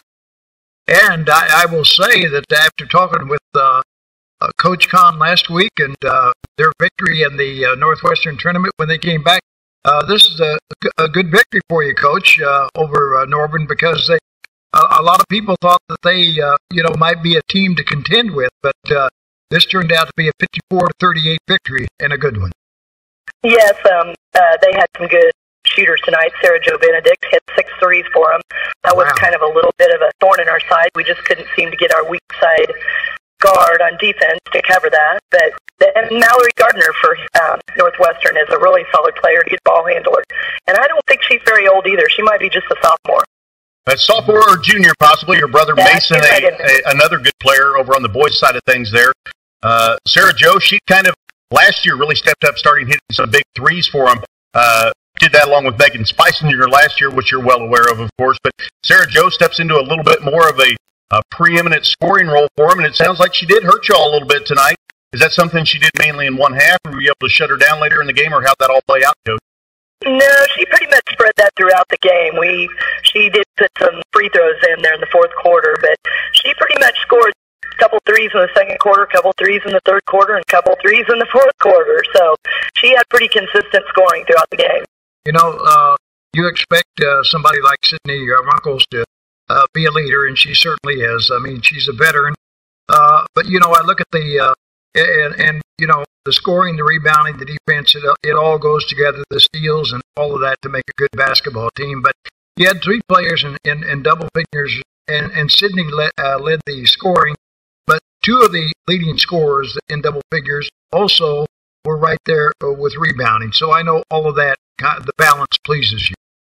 Oh, yes. We had 25 team rebounds tonight, which is pretty solid. Sydney does a nice job. She pulled down 7 rebounds, had 4 steals to go along with her scoring. And Maritza Chavez is a sophomore, and she stepped up tonight and scored some points for us, and then also pulled down 6 rebounds and 3 steals. And defensively, then I have a freshman that played junior high and has stepped up to play varsity with us, Haley Cheney, and she got 4 good steals. And there at the end of the game, she managed to block a couple of Sarah Benedict's 3-point shots.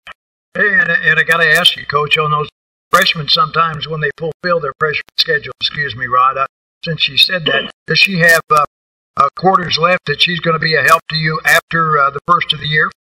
She'll be there till, I think, February 1st, I think, is our deadline on those freshmen that stepped up. I had 2 of them. But at most times, I'm starting 3 freshmen on any given night, and sometimes I have 4 freshmen on the floor with 1 senior. So we're very young this year.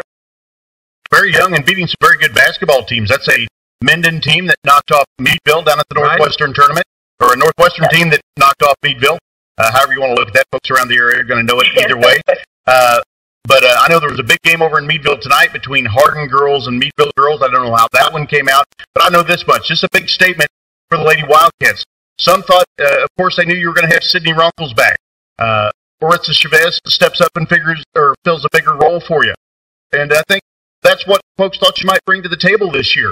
But here's the thing. You've got players coming up from the junior high squad. I think maybe you had a freshman or 2. I don't know this. I can't remember for sure that is going to play a full varsity schedule for you. Maybe some players that, at least as far as the varsity coaches go, slipped under the radar a little bit. A win like this over a good Northwestern team, you're not going to sneak by anybody anymore, Coach. No, they're all aware. Monday we beat Hardin Central and then turned around to do that, beat Northwestern today. And I do have a roster of 6 freshmen, and only 2 of them moved up from junior high. So I have 4 full-time varsity freshman players, and one of those that really stepped up for me is the Haley Jo Johnson, and she's just a little freshman point guard, and she has done a heck of a job. She has been in my top 2 or 3 scoring every game. She gets assists. She makes things happen out there, and she is not intimidated. And that sure took a load off of our senior when you can have a point guard that's willing to come out there and play like she's a veteran. Who's filling some of the roles this year of the Courtney Robertses who have moved on, the Caitlin Kramers, also I'm trying to come up with their name, the Locker girl, Courtney Locker, Corey Locker as well. Who's filling some of those roles? Well, Haley Joe pretty much is filling the role Corey had of being the floor commander, and then we've got a couple of freshman girls, a Riley Runkles, which is a cousin to Sydney, and an Ellie Shirley. Those 2 girls are both freshmen, both solid forwards that I can put in there to kind of in Caitlin Kramer. That's about the position they play. They're pretty solid. They got to learn some moves down underneath when they get the ball, but they're working on that really hard. And then Sydney Runkles has a freshman sister on the team also, which she's picking up a little bit of the ball handling. Her name is Whitney. I knew that from the coaches show when we were down the other day. I knew there were 3 Runkles on the team this year, and was just trying to figure out what holes they were filling and where they were playing at. So it sounds like you've got a good team that's well versed in basketball and very versatile. A really young point guard coming along who's playing at a high level already. A player who wouldn't surprise me at all if she's All-State at the end of the season in Sydney Runkles. That would not surprise me in any way, shape, or form. But a good versatile team and a team that's clicking on all cylinders, playing good basketball. If you saw one area that you think that you guys need to improve in at this point, where would it be, Coach? Well, we need ball handling, of course, always. When you got that much youth and inexperience on the court, sometimes the decisions aren't the best, but we're working through most of that, and the more we play, the more comfortable they're going to get with that. Defensively, they're tough, and they get up and down the court well. I have a lot of speed in this group, not a lot of height. Sydney Runkles is still my tall player for this team at 5'7", but with the speed and they just can last all night, and that's what they do. They run up and down the court. We do not walk the ball on any situation. I've Sydney Runkles, I've never really seen her nervous on the basketball court. I did see her nervous next to the basketball court, though, the other day whenever we interviewed her for the coaches show on Wave TV. Did she ever get over that, Coach? Yeah, most people don't know she has any nerves. Exactly. She's pretty much a hard-nosed girl when she's out there playing, but yeah, she got over that. Well, that's good. We had a fun time talking to her, and I thought she handled herself well, as did Ethan Crow over on the boys' side of things. Yourself, Coach Anderson, did a nice job. Also, Monday night, we didn't talk about it on the show there the other day. It's your pink out night. We're going to come down and broadcast a game. I'm not sure if it's going to be on the Wave or Wave TV or both. We're kind of figuring it out, but we're going to be down for it. We're looking forward to it, Coach. Oh, well, that'll be great. We'll appreciate that. That is our pink out night. We will play kind of Avalon. There's a lot of things planned. There's a free will donation soup supper going on. There's some pink out items that'll be for sale in the hallways. Our dance team captain, or coach, I guess, would be Christy Sansel. She's the one that's put this together with her dance team, and they've done an exceptional job, and we're all looking forward to it. Well, that's neat. I saw that really cool pink out basketball there the other day, and those type of things. My other half is big into support of things like that. If a person was wanting to come up with one of those pink out basketballs, how much money would they have to come up with, Coach? Well, that's a good question. We will be auctioning those off on Monday. We have at least 2 basketballs and maybe a third one that the dancers are signing. The girls have signed one, the boys are signing another, and those will be auctioned. Last I heard, Lonnie Sewell will be stepping up to auction those after the game for us. And I'll have Rob be sure to buy one. And I'll pay with Chuck's check. Oh, there you go. Well, Lonnie ought to be able to handle that duty, no doubt about it. So that's neat to have him doing that. And here's the other thing. Are we going to get Tyler Anderson? Are we going to get him in a pink shirt or some pink shoes or something? Pink shoes. I don't know. I'm really questioning that. I don't know if you will or not. Well, if we do, we'll have to be sure and get some video shot of that, no doubt. But I know this much. We got a good start to the season, Coach. Congratulations on that. We're going to talk to you a lot on the Wildcat Coaches Show every couple of weeks. We'll look forward to talking to you every Friday night here on the Coca-Cola Overtime Show. And we'll look forward to seeing you on Monday night and broadcasting that pink out game with you. Well, thank you, Rod. Thank you for all your good coverage. We appreciate that very much. Again, Julie Bothwell, head coach of the Southwest Livingston County Wildcats. And apparently, from what I understand, Chuck, there at Southwest Livingston, as long as you pass the fingerprint check and all that, they'll let virtually anybody substitute teach there. They even let Brock Kerr go there. How'd he get in? That's what I want to know. With a beard like that, I would have thought they would have run him off. We're going to trim that, aren't we? We're going to hold him down and trim that. Hey, I brought Rod in here Rod. I brought Brock in here for a purpose because, because he has none. Something's been added. Brock, you don't need to take all that. Hold that out there, but I'm going to move the mic over. You can see what he's holding. Can you see that okay, Jim, on the TV, both of them? Hey, tell us about the new drinks from Coke that are here. Hey, we'd like to thank Coca-Cola Bottling Company for providing drinks for the show. Coca-Cola, all their Coca-Cola products, they stocked our fridge, so we can have some refreshments during the show. All this diet for the fluffier guys around here. I see you're not holding a diet though. Well, that's what you brought me. Jim Bly, he can be skinny for me. It's pretty good stuff, though, isn't it? That's the new cans. That's why I wanted you to... Portion control, I believe they're called. That's right. That's exactly right. And he said we'll enjoy those. I think it's about an 8-ounce can or something like that, about 90 calories. 90, that's exactly right. I'm a little more adept with 12-ounce cans, but I'll make my way through the 8-ounce.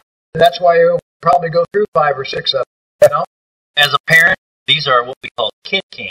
Kid cans. Yeah, well, works for me. It can be a baby can, but it's good stuff. It is good stuff. And we appreciate Coke. And we'll be more exact, not just the Coca-Cola Bottling Company, but the Trenton Coca-Cola Bottling Company, our official corporate sponsor here for the Coca-Cola Overtime Show. You know who owns that? I do, Mr. Trombley. Peter. Yes. Good man. Good man, taking care of us. Also, we're going to have some great... taking care of us. This Coke going to go great with what's coming up next. What's coming up next? The official food sponsor of the Overtime Show. And where's the food? That's Domino's Pizza. It'll be here shortly. If you want to order some Domino's Pizza, here's how you do it. Here in the Chillicothe area, 646-9800. Give them a call. Great pizza, good folks there. Mr. Coldicott, the owner of the Domino's Pizza here, a big supporter of high school athletics and well, Casey's involved too. Exactly. Probably in charge, from what I understand. Oh, well, there's no question about that. But yeah, we really do. And Brock's going to join Rod here in a few minutes because Rod fired me. It's nap time. And Brock's here, and he started the show. Somebody told me out there when I got here that Rod had announced that I wasn't going to be on the show tonight. Did he say that, Brock? I did. Oh, you didn't hear him say that. So, see, and how did he know? I tried to call in. I couldn't get in. So, no, a sore subject to just ask the wall over there. We appreciate Brock. I mean, even for last year when he was here with football and basketball, but unfortunately, or maybe fortunately, as far as he's concerned, he took another job but has some time off, and we can always use help around here, right? Absolutely, always use help. He's played some ball games with you already too. Did Northern game? He called most of the girls' game. The play-by-play for most of the girls' game last night did a good job. I tuned that in at 8:45, and the game was over. Well, here's the deal. We had an issue on the Wave itself. We had a phone line issue. Worked perfect last year. Didn't work this year. We put it over on Wave TV. Buck did a good job there. Jinxed or what? Or something at least anyway. Something going on. The telephone powers that be aren't smiling down upon us. But we'll hopefully change that. Make sure to pay the bill or something. Well, and tell them again about Wave TV and the fact that a lot of the ball games are both broadcast live on audio and also the video portion now. That's absolutely correct. We'll be able to put if you are out of the area and you just want to listen into the game, you can always go to the Wave's website, 1059thewave.com. Hit the listen here link. You can listen to it. But why only listen when you can watch and listen?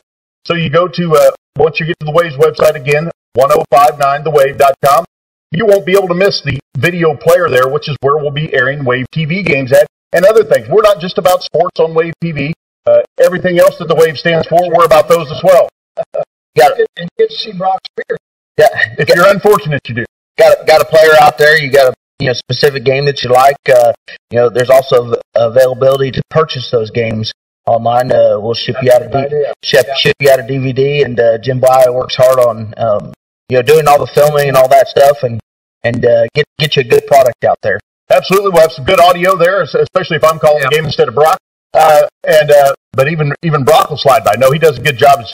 Did a really nice job on that girls' game last night. But again, Jim will take care of you, or one of us at least. If you do want to order a copy of the game, those are available and will be available for every game that we broadcast this year on Wave TV also. So that's something for folks to look forward to. Grandmas, grandpas, family members, maybe parents that might be somewhere and didn't get a chance to watch the game. They like to have copies of those. So just call us and or contact us via the website. Either one, we'll take care of folks on that. Well, we've got the game of the week now, and that might fall on a particular night. There's no set day for that. We've got the Coke Overtime Show. We've got the Tim Cool, not the pregame show. We've got the Tim Cool interview. Tim Cool and Rachel Parkey, the Hornet Coaches Show. Right. That's on Thursday evening at 6:30. Am I right? 6:30. Correct. Typically, we had a game last night, so that was a little bit jumbled up.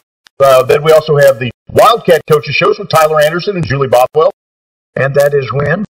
Jim Bly's going to have to come in here and tell me. Okay. And then we have the overtime show every Friday night. So, there's a lot of things going on right now. 9 to 11 o'clock, maybe sometimes later. And, of course, the numbers to call, we want to remind them we've had some phone issues. I guarantee you we can give them one number that'll work. 877-639-1059. You never know the other one anyway, so what's it matter? 646-2255. Hey, he did it right that time. Good job, buddy. Hey, one other nice thing for sponsorship purposes. People go to our website where we're seeing an increase in viewers watching the games. Exponential increase. Repetitively. Not only on the wave. Sometimes you can't listen to the game and on the radio. If it's on the radio, you can go back and watch it. The ads that we play, the commercials, they are on the website. On the archive game. And they play during the game. So if you got a local business or something like that, and you want to step in on some of this nice high school sports action, your ads, you purchase an ad for a game, the ad will continually play on and on and on. Each time somebody else views it, your ad doesn't come off that game. It just stays on there. I'm going to teach you something, young man. You know what we call that in the biz? That's added value, is what that is. That's a bonus. Bonus, added value. Same there thing. You go. Well, hey, thank you for stopping by, Brock. Appreciate that. Oh, Brock's not going anywhere. Well, I know he's not. I'm going to have to listen to him for the rest of the night. He's got his Coke in hand, and we're getting ready to take a break. His beard has its own solar system. He keeps talking about your beard. I'd hit him. Okay. Hey, we do have a game coming up Monday night. You heard us talk to Coach Bothwell about it before we go to break. We'll talk a little bit about that. Pink Out game. All the money going towards breast cancer awareness over in Southwest Livingston County. They'll take on 2 new coaches and 2 teams that are playing pretty good. That would be the Titan Avalon Dragon teams, Coach Brady Hoff, Coach Larson. The new coach is Nick there. Larson. Nick Larson. That's Coach Larson to me. Yeah. Well, Nick Larson, former William Jewell Cardinal basketball player under Coach Larry Holly. Are you aware of that? Right. And Coach Brady Hoff, he's a saint. St. Paul Lutheran saint. Now, and I want to tell you, that was a big ball game. I hope we hear from Meadville, and we should at the time that it's getting here. But, that was a big ball game, Meadville and Hardin Central boys tonight. That is a big ball game. The pizza has arrived. Well, I'm sure you took note of it. The pizza has been here. That comes from the official food sponsor of the Overtime Show, Domino's Pizza. If you want to get a hold of Domino's here in Chillicothe, their number is 646-9800. We'll take a break, come back the other side of that with more coaches' calls. Probably some pizza on our face as well. Back with more right after this here on the Coca-Cola Overtime Show. Hi, this is Brian at Chillicothe Hy-Vee with seafood spectacular savings. At Hy-Vee, every day you can find fresh caught seafood. Walleye, USA Gold, Easy Bill Shrimp, 16 to 20 count, 1 pound bag, $8.99. Alaskan, large king crab legs, $11.99 a pound. Alaskan snow crab clusters, $8.99 a pound. This is the only place in town you can find fresh seafood every day and always at a great value. And thank you for shopping at Chillicothe Hy-Vee. The crew at Midwest Quality Gloves and Gear are proud to call Chillicothe their home. They also want to wish not just the Hornets, but... Hello, this is Nicole at Cross Connections Computer Essentials. Are you tired of driving all the way to the city for those computer parts that you just cannot find locally? Well, you don't have to anymore. We carry many computer parts and accessories that others do not. Also, with our speedy shipping service, we can order almost any computer part or accessory and have it here for you in 2 days. We also specialize in PC and laptop repair, networking, and repair of handheld devices such as iPads, iPods, iPhones, and most Android tablets and cell phones. So stop by today at 721 Webster Street on the north side of the square in Chillicothe. Cross Connections Computer Essentials, your hometown computer store. With the Hy-Vee Fuel Saver Rewards Card, you can save big at the pump. Simply sign up at customer service, then shop our ad for weekly Fuel Saver products. For every one you buy, you'll earn a discount on gas, as much as $2 or more per gallon. Because the more you shop, the more you save. Sign up for the Hy-Vee Fuel Saver Rewards Card at customer service today and start to earn big discounts on gas. Some restrictions apply. Hey, Jim, that's cool.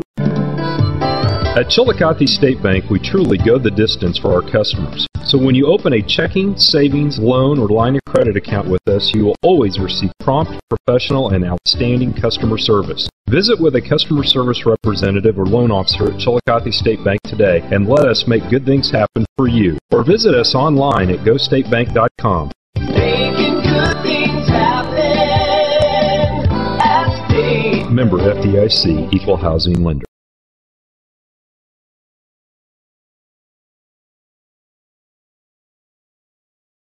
And Christian Hit Radio 105.9 The Wave. I'm the good-looking guy in the broadcast booth, Rod Tompkins, joined by the ugly guy, the bearded man, or beard boy, we might want to call him around here, or stuff his face with pizza guy. Yeah, it's a little more difficult to do that with these cameras now.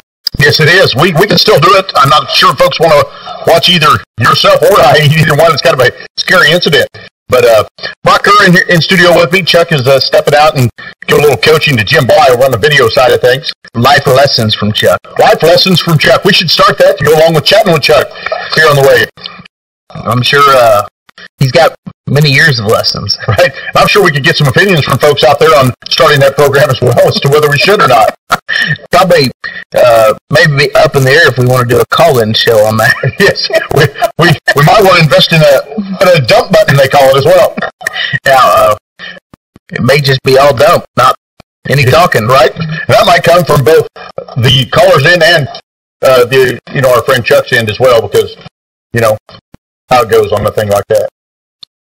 Man, will you quit eating? We're in studio. We're talking here. I thank Domino's for the pizza. It's good pizza. What's the number over there, Domino's? 660-646-9800.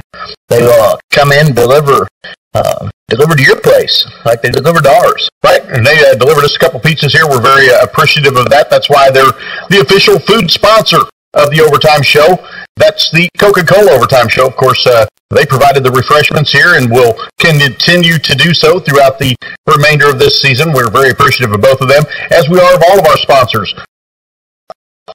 Delivery of your prescriptions in Meadville now, if necessary, which works out for me. Heard that from Green Hills Pharmacy in Brookfield. David Gardner, the proprietor over there. We heard a little bit about his daughter, and probably we'll hear about his son as well. We heard about Mallory, Mason Gardner, her twin brother, very talented basketball players. David Gardner, a good guy, and been along for a couple seasons now. I'll tell you what, we appreciate all our sponsors, but those ones that re-up with us for another season continue to show their support of not just the program, but of local high school athletics means a lot to us. Yeah, let us know that we're doing a good job. They appreciate what we're doing and believe in our focus and believe in the kids to get their names out there and give recognition for their good work out on the court, out on the field, wherever it may be. Right, I got told I was doing a good job once, but that was my mom calling in. Yeah, that don't count. Yeah, darn it. I was really hoping that did. That's Brock Kerr. Out here, the Bly family eating all the pizza. Well, I'm not sure we're going to get any, but we're going to try to at least anyway. And probably not going to get any, but we'll try to muddle through the program, see if we can make it through that. Expecting some more coaches' calls here, 877-639-1059. One of the ways that you can get through. I believe the phone problem corrected. Is that correct or not? We have been getting multiple calls, multiple lines light up. So I'm going to say for now it's corrected until we find out otherwise. I did give a couple coaches the alternate number as opposed to 877-639-1059, the rollover number. I'm going to go track that down again in a second. What I'm going to ask you to do, Brock, here, entertain the masses here for about 30 seconds while I do that. I can do that. Talk about the game coming up on Monday over at Southwest Livingston County High School. Southwest Livingston Wildcats will be taking on Northwestern. Okay, time to have one. I know the guys were talking about playing Northwestern tonight. They're in school today. Everybody was excited for the game, and we're ready to get out there and do work on the court, and Coach Anderson and Bothwell were coaching them up, as we say. Listening to the Coca-Cola Overtime Show here on 105.9 The Wave, also on Wave TV. Check us out and view www.1059thewave.com. There's a link on there. You can't miss it. Wave TV, click on that, view the show, see what's going on in studio. You can hear and listen to the show. Also on the website there, you can check out games from past, archived games, archived videos from the coaches' interviews that have been taken out throughout the week. Hey, here's that other number. If you're having a hard time getting through, coaches, or if you hear your coaches having a hard time getting through, they are 877-639-1059. Here's the alternate number, 660-240-0891. That's 240-0891. Put the 660 area code in front of that if you need to, but I doubt you will. The other number again, 240-0891. Part of the coaches, a few guys that I sent emails or texts to today that I had their info, I tried to give that number to them because I know what it's like, or I know what their frustration level is whenever they call in and have a hard time getting through. Well, not only on their end, but our end, because we want to hear from them, and the listeners out there want to hear from the coaches, and the parents want to hear about their kids and how they did and what the coach had to say, and our responses as sports broadcasters and stuff like that, things we see out on the court. So a little bit of frustration for everybody, but we'll get it worked out. And you see how calm and what a calm demeanor I have whenever things go like that. I just handled it really well and took it all in stride, didn't I? Yeah. Yeah, that's exactly what I did. We'll just stop it there. If I'm not careful, my mother will be calling in again, or my dad, and saying, you've never handled anything calling in stride. But nonetheless, the number is 877-639-1059. Or in this case, 660-240-0891. Tony Fairchild, Darren Smith, where you at? Some good games for the Hardin Central Bulldogs tonight. Coach Tim Cool, we'll expect to hear from him, as well as the other head coach, the one of the Lady Hornets. That's Coach Rachel Barkey. If we don't hear from them, I got numbers for these people. I'll track them down. Yeah, track them down and get them on the phone with it. Get them on the old horn. We will. We'll have to talk with them. We'll get them lined up. I know we'll hear from them. Coach Cool, a lot of things going on after the game. Generally likes a little reminder, so we'll give him one of those. And the Hornets led it at the half. I heard they went down in the end on that one. They led Excelsior 29-27 at half. Like I said, I did public address chores for that until halftime. Then they ran me out. I guess I didn't know. I had to come back and host the show, but we'll expect to hear from Coach Cool and a few others. We'll take a break here in the interim. We'll come back the other side of that, talk a little more basketball, talk to some basketball coaches. We'll do that all next, right here on the Coca-Cola Overtime Show. Hey, it's basketball season, so grab your buddies and pop open a cool Sprite and enjoy some basketball this season. Let those effervescent bubbles flow right over your tongue and into your brain. Located in downtown Chillicothe, invites you to stop by for great food and to experience their variety of great services. Jill and her staff offer 30 and 60-minute massages and beauty services like hair coloring and styling, as well as pedicures and manicures. Daryl offers some of the greatest food in town with an extensive menu that includes breakfast served all day. Just stop by today at Essential Needs Day Spawn Cafe, located in downtown Chillicothe on the east side of the square. Wow! This is Brent Klein, owner of the New Woody's Automotive Group in Chillicothe. Over the past few months, our customers have been giving testimony over the radio, bragging about their wow experience at the New Woody's. The bottom line is that 99.8% of our customers express tremendous satisfaction with the price, selection, and treatment. Our customers were wowed because we give our best price up front, same price, on the net and the car, trade or not, third-party verified to be among the lowest in the nation with no hidden tacked-on fee. The New Woody's Automotive Group in Chillicothe. Wow! Like what you hear? Go to wildwoodies.com. Hello, this is Nicole at Cross Connections Computer Essentials. Are you tired of driving all the way to the city for those computer parts that you just cannot find locally? Well, you don't have to anymore. We carry many computer parts and accessories that others do not. Also, with our speedy shipping service, we can order almost any computer part or accessory and have it here for you in 2 days. We also specialize in PC and laptop repair, networking, and repair of handheld devices such as iPads, iPods, iPhones, and most Android tablets and cell phones. So stop by today at 721 Webster Street on the north side of the square in Chillicothe. Cross Connections Computer Essentials, your hometown computer store. With the Hy-Vee Fuel Saver Rewards Card, you can save big at the pump. Simply sign up at customer service, then shop our ad for weekly Fuel Saver products. For every one you buy, you'll earn a discount on gas, as much as $2 or more per gallon. Because the more you shop, the more you save. Sign up for the Hy-Vee Fuel Saver Rewards Card at customer service today and start to earn big discounts on gas. Some restrictions apply.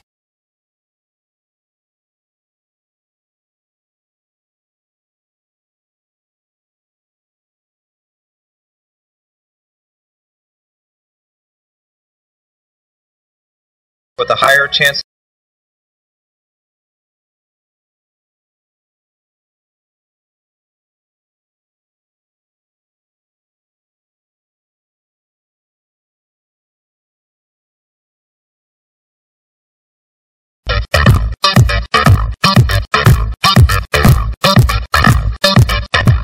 Hey, what about that music? Bumper music, we call that in the biz, Brock Kerr. It's bumping.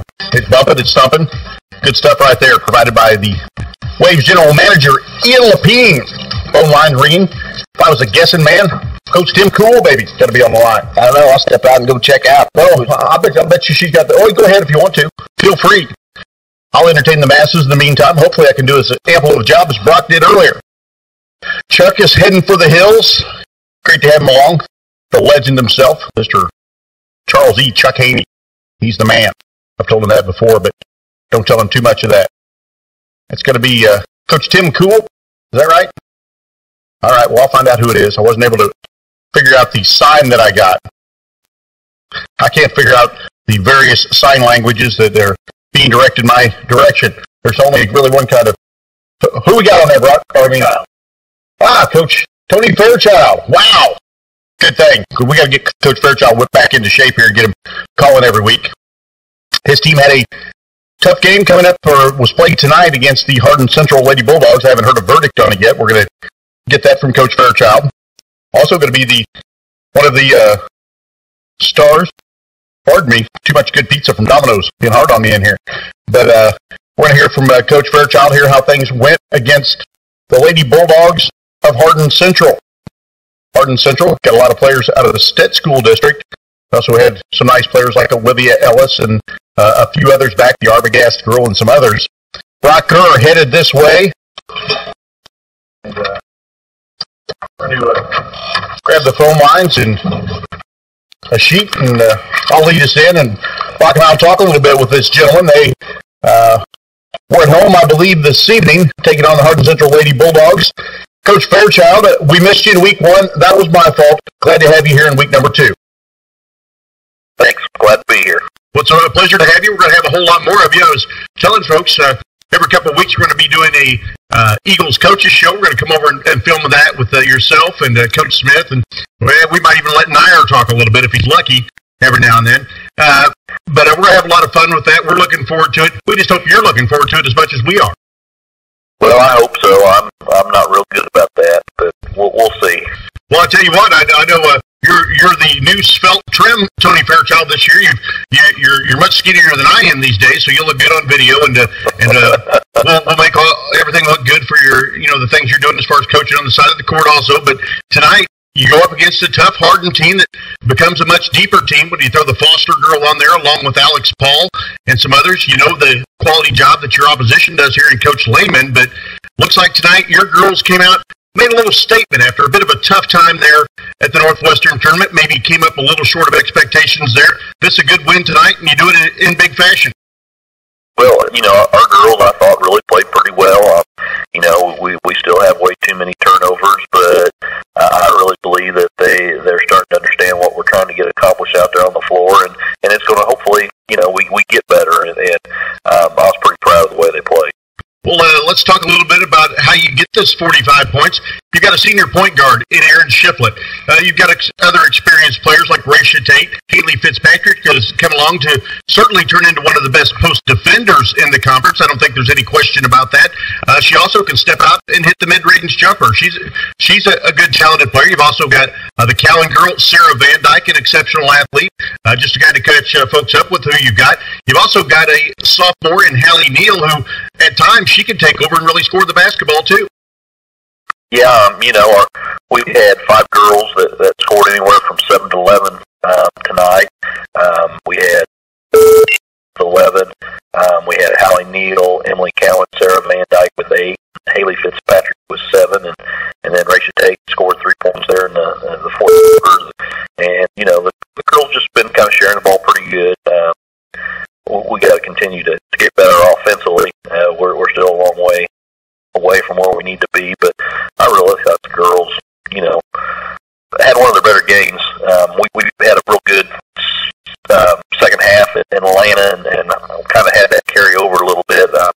Hopefully, they get a little confidence in what they can do. How are things looking with Atlanta these days? There was a time 10 years ago, probably 20 years ago as well, whenever you heard the phrase Atlanta and girls basketball, nobody really wanted to play them.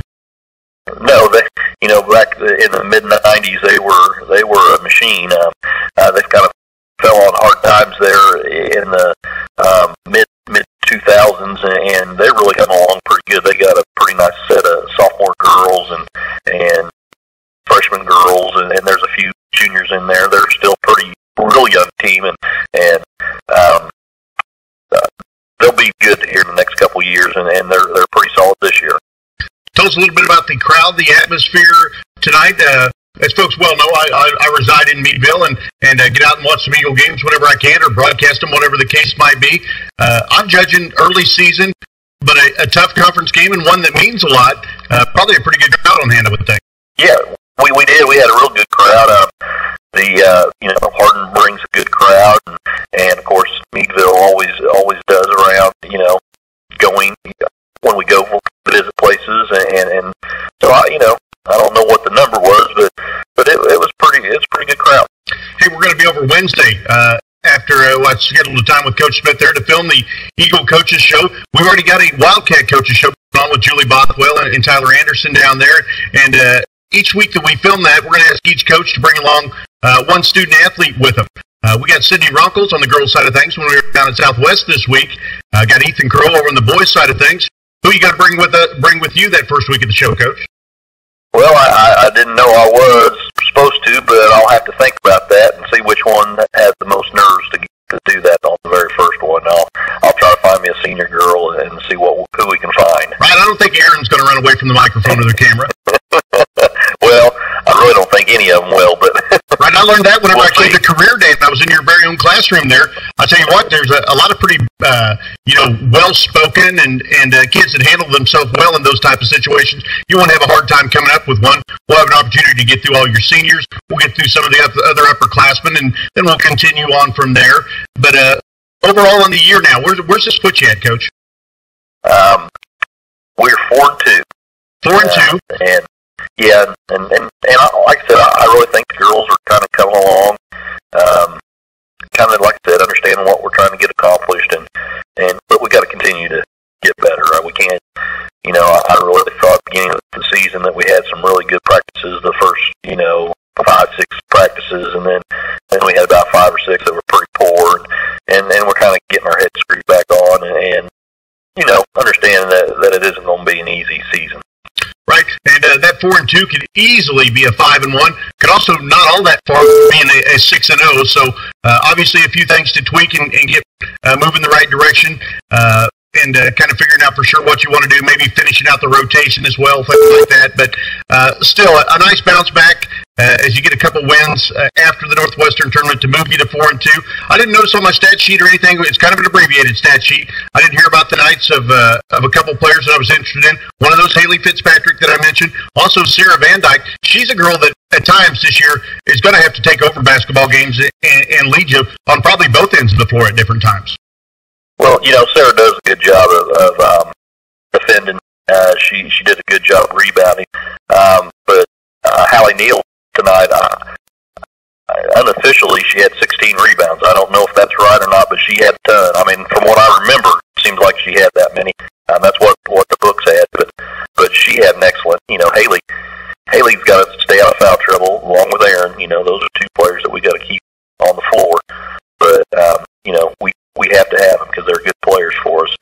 yeah, Hallie Neal did an excellent job rebounding the basketball, and she kind of kept us in the game. What 1 point for each or 1 rebound rather for each pound that Hallie Neal weighs? I believe so. Now, she has a very slight frame girl, but I'll tell you what, she can really score the basketball. Fits through some small holes. That's where she excels at, no doubt. Yeah, well, she's long. You know, she's probably 5'9" every bit. But yeah, she 16 boards is what they say. So I'll go back and check those. But I think that's about right. You know, but all the rest of the girls, it was kind of, you know, team effort. Miriam Martin came in and did an excellent job for Erin when she picked up, you know, fouls there early, and so we need all the girls. I mean, it's a team game, and it's what we have to do. Your daughter get into the game tonight, Coach? She did. She got in the second quarter, just kind of the same. We had Hallie just needing a breather, and so we got her in for Hallie, and you know, so we played 8 girls tonight, and you know, we needed every one of them. Right? Did she ever lobby for a little extra playing time there at home, Coach, or is that something she does on the practice floor? That's what I'm sure you would prefer. I prefer on the practice floor, but she don't say a whole lot here at home, so that's all right too. Well, I just want to have a little bit of fun with that, but she's a good kid. I always enjoy being around her. But your girls bounce back 4-2 on the season now. We'll be over on Wednesday to film the Eagle coaches shows. Thanks for the call here tonight. You beat Coach Smith to the punch, as a matter of fact, tonight. That doesn't happen very often. So give yourself a little pat on the back, a little helmet sticker if you had them, Coach. So appreciate it. We'll look forward to seeing you on Wednesday. Congratulations on bouncing back. Things really headed where they are expected to go with the Lady Eagles this year, and always enjoy talking to you. We'll look forward to seeing you on Wednesday, then talking to you again next Friday night right here on the Coca-Cola Overtime Show. You betcha. Thanks a lot. It's our pleasure, and had a good time talking with Coach Fairchild there. I'd like to give him just a little bit of a hard time occasionally. Yeah, it's always fun. He takes it good at heart. Yeah, exactly. And somebody's got to be amused by my humor. I'm not sure he's amused by it. However, he puts up with it. Putting up with it, a big part of it. A big part of it, and he still calls the show, and a good friend of the show, and the hospitality when we go out to Meadville is just excellent, top notch. The best part of the hospitality room. That's right. They take good care of us. At home cooked food in there. Right, exactly. Good folks over there. The superintendent is, of course, Ron Holzer, great basketball player there in Meadville. A new principal at Meadville. And I believe a kind of a friend of yours as well, or her husband is, at least, Misty Burnett, doing a good job there, new principal duties for her. So congratulations to her on being appointed to that post also. Yeah, congratulations to them, and good things going for Meadville. I always like to go out there and watch the boys play. It's a fast-paced game whenever the boys get out there, and a lot of action and moving the ball around, fancy footwork out there and scoring a lot of points. A little bit of high flying going on with that. They play an exciting brand of basketball. You're right about that. And I thought all this time you were coming to Meadville just to see me. I felt good about that. You're really coming over there to watch them play basketball. That's right. I spend enough time with you out on the road in the booth. Right, no doubt. 877-639-1059, 660-240-0891. It'll probably take me as long as Chuck to get used to that one. But those are the numbers you should be able to get through here on this evening. We'll look forward to a few more coaches' calls. Right now, we'll take a break. We'll come back the other side of that. Hopefully speak with some more coaches right here on the Coca-Cola Overtime Show. For 50 years, Midwest Gloves and Gear has been growing with you. Since its beginning in 1962, Midwest product lines have grown to include work gloves, garden gloves and gear, kids gloves, accessories, and much more. In fact, Midwest Gloves and Gear prides itself in being the largest manufacturer of American-made gloves. Midwest boasts a broad line of gardening gloves and accessories that will suit any gardener's need. Midwest Gloves and Gear is also the exclusive provider of Disney and Nickelodeon kids gloves and gear featuring all of your favorite characters. For 50 years and many more, Midwest is growing with you. At Chillicothe State Bank, we truly go the distance for our customers. So when you open a checking, savings, loan, or line of credit account with us, you will always receive prompt, professional, and outstanding customer service. Visit with a customer service representative or loan officer at Chillicothe State Bank today and let us make good things happen for you. Or visit us online at gostatebank.com. Making good things happen at State. Member FDIC, Equal Housing Lender. It's never happened before. It may never happen again. It's Clark's Furniture's huge pre-holiday private sale. For the first time ever, Clark's private sale goes public. You heard right, but time's running out to save up to 70% off store-wide. This is your golden opportunity to shop some of the most respected names in home furnishings, like Flexsteel, La-Z-Boy, Broyhill, Natuzzi, Ashley, Von Bassett, Serta, and others, all at savings of up to 70% off. You'll find a huge selection of reclining furniture on sale, including rockers, wall huggers, heated massage chairs, lift chairs, and more. Reclining sofas start at just $5.99. Save up to 50% on gorgeous dining room groups, and save hundreds on best-selling mattress sets by Serta and Tempur-Pedic. Plus, get free box springs, pillows, and blankets. And find huge savings on adjustable bases. Interest-free financing for 3 full years is available. Don't wait. The incredible pre-holiday private sale is coming to an end at Clark's Furniture in Chillicothe. Hello, this is Nicole at Cross Connections Computer Essentials. Are you tired of driving all the way to the city for those computer parts that you just cannot find locally? Well, you don't have to anymore. We carry many computer parts and accessories that others do not. Also, with our speedy shipping service, we can order almost any computer part or accessory and have it here for you in 2 days. We also specialize in PC and laptop repair, networking, and repair of handheld devices such as iPads, iPods, iPhones, and most Android tablets and cell phones. So stop by today at 721 Webster Street on the north side of the square in Chillicothe. Cross Connections Computer Essentials, your hometown computer store.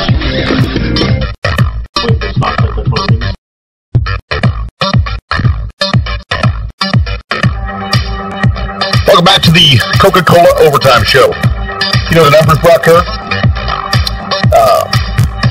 660-646-2252, 660-240-0891.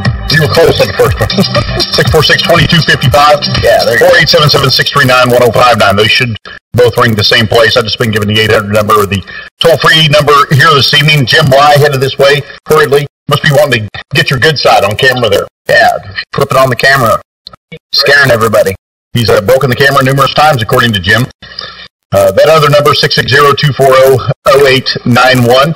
We're going to wait for a couple more calls here as we get up on the 11 o'clock hour, and something you need to do, take care of in the radio business, the legal identification for FCC purposes. In other words, we're going to pause here to say that you're listening to the Coca-Cola Overtime Show here at 105.9 FM, KULH, Wheeling, as a matter of fact, to be exact. Yeah, that's important. They'll shut us down. We don't say that. They will. They can do it. Hopefully they never will. Like to take care of the federal government. Like to stay on their good side. Yeah, in more than one occasion. Yes, these days I'm in much better standing with them than I've been in the past. And it's all right. They took care of that, and they're good folks. Thank you, Harry Lockridge. Helping everybody out. Yes, good man over there. Sponsor of several programs here on the wave as well. That's Lockridge, Constant, and Conrad. Certified public accountants, to be exact. Speaking of sponsors, I want to thank Domino's for the nice pizza they brought in tonight, delivered right to our door. Fed us during the breaks. Fed me while I was in here trying to talk on the mic. Also, Trent Coca-Cola for bringing some beverages down. Probably had my fill for the night on them. Right. You might be doing a lot of running this evening. But as a matter of fact, that pizza delivered right to, as Jim Bly called it earlier today, Studio B. They dropped it off right at Studio B. Right in the middle of it, in the green room, whatever you'd like to call it. We're versatile around here. We're a big operation. That kind of gets the green room now. Jim Bly doing good work with the video portions for all the coaches' shows, getting nice backdrops, and all the editing and stuff he does, putting in a lot of hours for little pay on that, but doing a good job, and you can tell he enjoys what he's doing, and we appreciate that. It's making things kind of grow around here. Right, it is. Also, that great Domino's pizza, that's making us grow a little bit around here as well. Yep, had to loosen the belt. 646-9800, the number there at Domino's. Give them a call. And appreciate their sponsorship of the program. 877-639-1059 or 660-240-0891. As we implore you coaches to give us a call here. If we don't get a call here in the next couple minutes, we're going to wrap things up for tonight, Brock. Head home, get rested up, and be ready for, I guess we got a game on Monday. We're going to head down to... We are going to have a game on Monday. As soon as I said that, boom, here come the telephone calls. That's right. Nobody wants us to have an early night, and we don't either, for that matter. What's up, Jim? I got a challenge for people out there in listening land. Oh my goodness! We have on our website. There's a tweeter section, and or a Twitter section, and we would like to have comments on Brock's beard that we can see it now. There's a He's going to wait on you for that one. So folks might take you up on that. How much damage are you going to do to Jim after the show for that? Well, this is a 105.9 FM Christian hit radio, so we'll keep it nice. We'll just use the hit part. Here, Brock, give me a good view. And of course, his beard Robertson like, and I will not delve any further into that for this evening. However, I cannot guarantee that during the next broadcast, whether it be a show or a game, that I won't in some way make fun of Brock's facial hair, because it deserves it. It's all right. I'm working up some stuff at the house to get you back next time. That's good. We're ready. I'm glad that you got to do all that work in your off hours just to come up with some good stuff to say to me. Yep. Got to put all that stuff in the reserve tank. The reserve tank. All right. We'll look forward to that. We'll have a lot of fun with it. My wife just texted me and said Brock's beard is very handsome. Very handsome. Thank you. Apparently, your wife don't care is willing to fib to us. Rocky Manley man. Now we're going to get off that subject. We're having some fun with it, but just waiting on some coaches' calls here.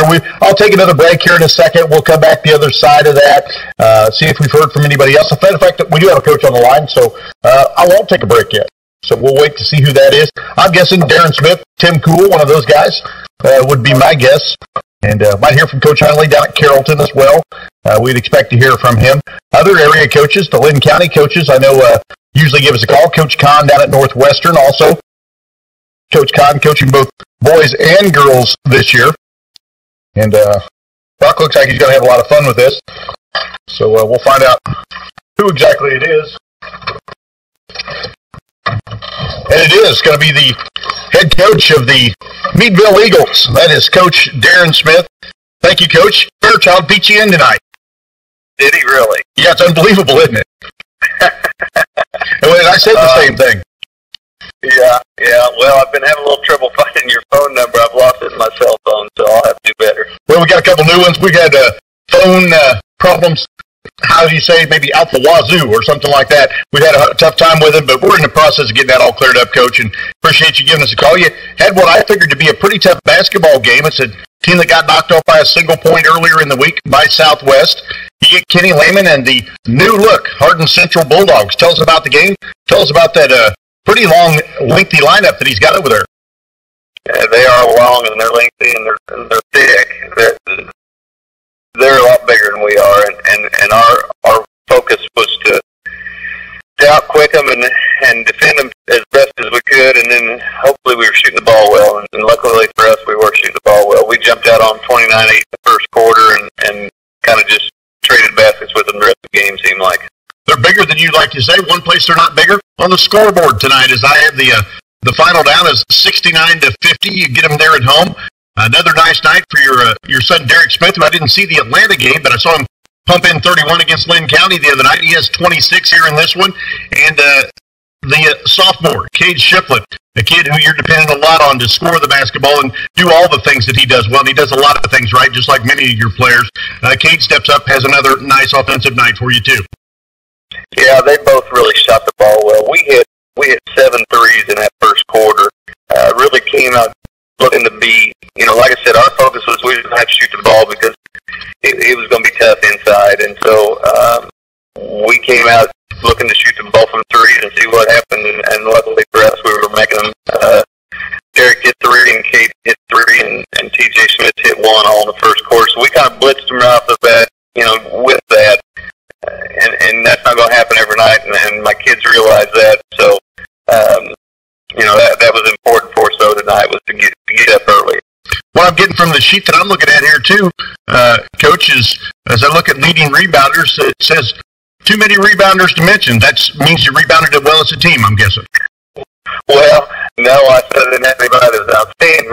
Okay, well, yeah, I'm learning as I go along how to interpret these sheets. There you go. Well, it was a group effort rebounding. When you play a team as big as they are, you've got to box out and then go get it. And when you do that, one guy isn't necessarily going to lead you in rebounding. We had a couple kids with 4 tonight in Cade and Blake Bergholzer. But, I was proud of my kids for battling with them. I mean, when you play against a team that's bigger than you and stronger than you, you've really got to battle. And I thought our kids battled pretty well tonight on the boards. We didn't have a lot of offensive rebounds, but we shot the ball pretty well. So that kind of makes sense there. And then defensively wise, I thought we held our own defensive rebounding wise. I mean, I thought Colton Freezer really played strong and physical underneath the basket. He didn't have a lot of points, didn't have a lot of rebounds to show for it. He and Logan Newman both really played strong and physical underneath the basket, and that was important for us tonight. That's going to be very important as Colton played at the high post most of last year. He moves down to the low block this year and is playing for you.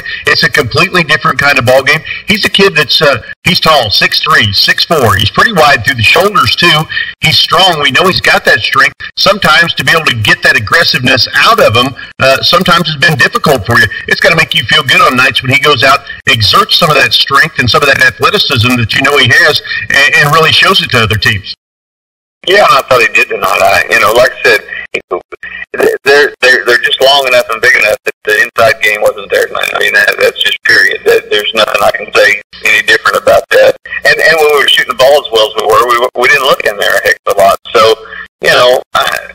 it's one of those deals where he did what he needed to do tonight for us to get a win, and that's important to understand that some nights you're not going to score a lot, some nights you're not going to rebound a lot, but if you take care of business and you guard your guy and Logan Newman had 18 points the other night, and he had 4 tonight. But his guy, he took care of him, defensively, and did what needed to be done. So, I was pleased with that. Another good kid that stepped up defensively tonight was T.J. Smith. TJ is 5'8" and weighs, about 20, and maybe. And I thought maybe. And I really thought he played well tonight. He only had 3 points, but he had 6 steals and 5 assists or something like that. So he was doing other things really to make us better, and that's what's important. TJ, an exceptional shooter and runs the offense for you, and that versatility, he's a joy to be around. He's not the strongest of kids, but he does those things right, and you see him step into he's a kid that you're going to expect to score 20 points at some point this year, or 16, 18 carry on certain nights. We've talked about that, but he steps up tonight, obviously, and he fills a role of another left-handed kid who you had for at least 3 strong years, 4 years total on your basketball team, and Tanner Baker, another left-hander. He steps up, fills that pass-first point guard role for you tonight, and obviously did a good job and steps up defensively. Obviously very pleased with him. Oh, yeah, I'm very pleased with him. I mean, he's a kid. The thing about this team that I've been really pleased with is they don't try to do things they're not capable of doing. And if you can convince a team not to do that, that puts you a step ahead. And I just feel like that, TJ, Logan, Sheldon Guilford had 10 points tonight. Really shot the ball well, but he defended well, and he helped take care of the ball. I mean, just a lot of little things that they're starting to understand, and it's kind of neat to watch right now. Sheldon Guilford, and he is a kid who's a great spot-up shooter, and he has stepped up his game. Started that probably his sophomore year, but really showed up last year. I know he showed up big time in the Glasgow game defensively. Also hit a couple big shots in that game for you as well. We had Coach Kropp on earlier. Nice to see him do that. I didn't have his double-figure scoring down here on the sheet, so that's nice to hear about from him. And it just, folks, I'm not sure if you get a lot of the information when you hear people complaining about Meadville Eagle basketball, which is what they do because you've won so many games here in the last pretty much 5-6 years, at least the last 5 years especially. You hear from people, is it ever going to be over with? Coach Smith's got tons of depth over there. I tell them, I said it's going for a while yet. It's not over anytime soon, folks. Well, we hope not, but that could turn at any time. But I've got kids that understand what their role is, and right now I've got several shooters. We had 4 kids make threes tonight, and that didn't, I got a couple other kids that probably could have taken that just maybe missed tonight. But we've got some shooters right now.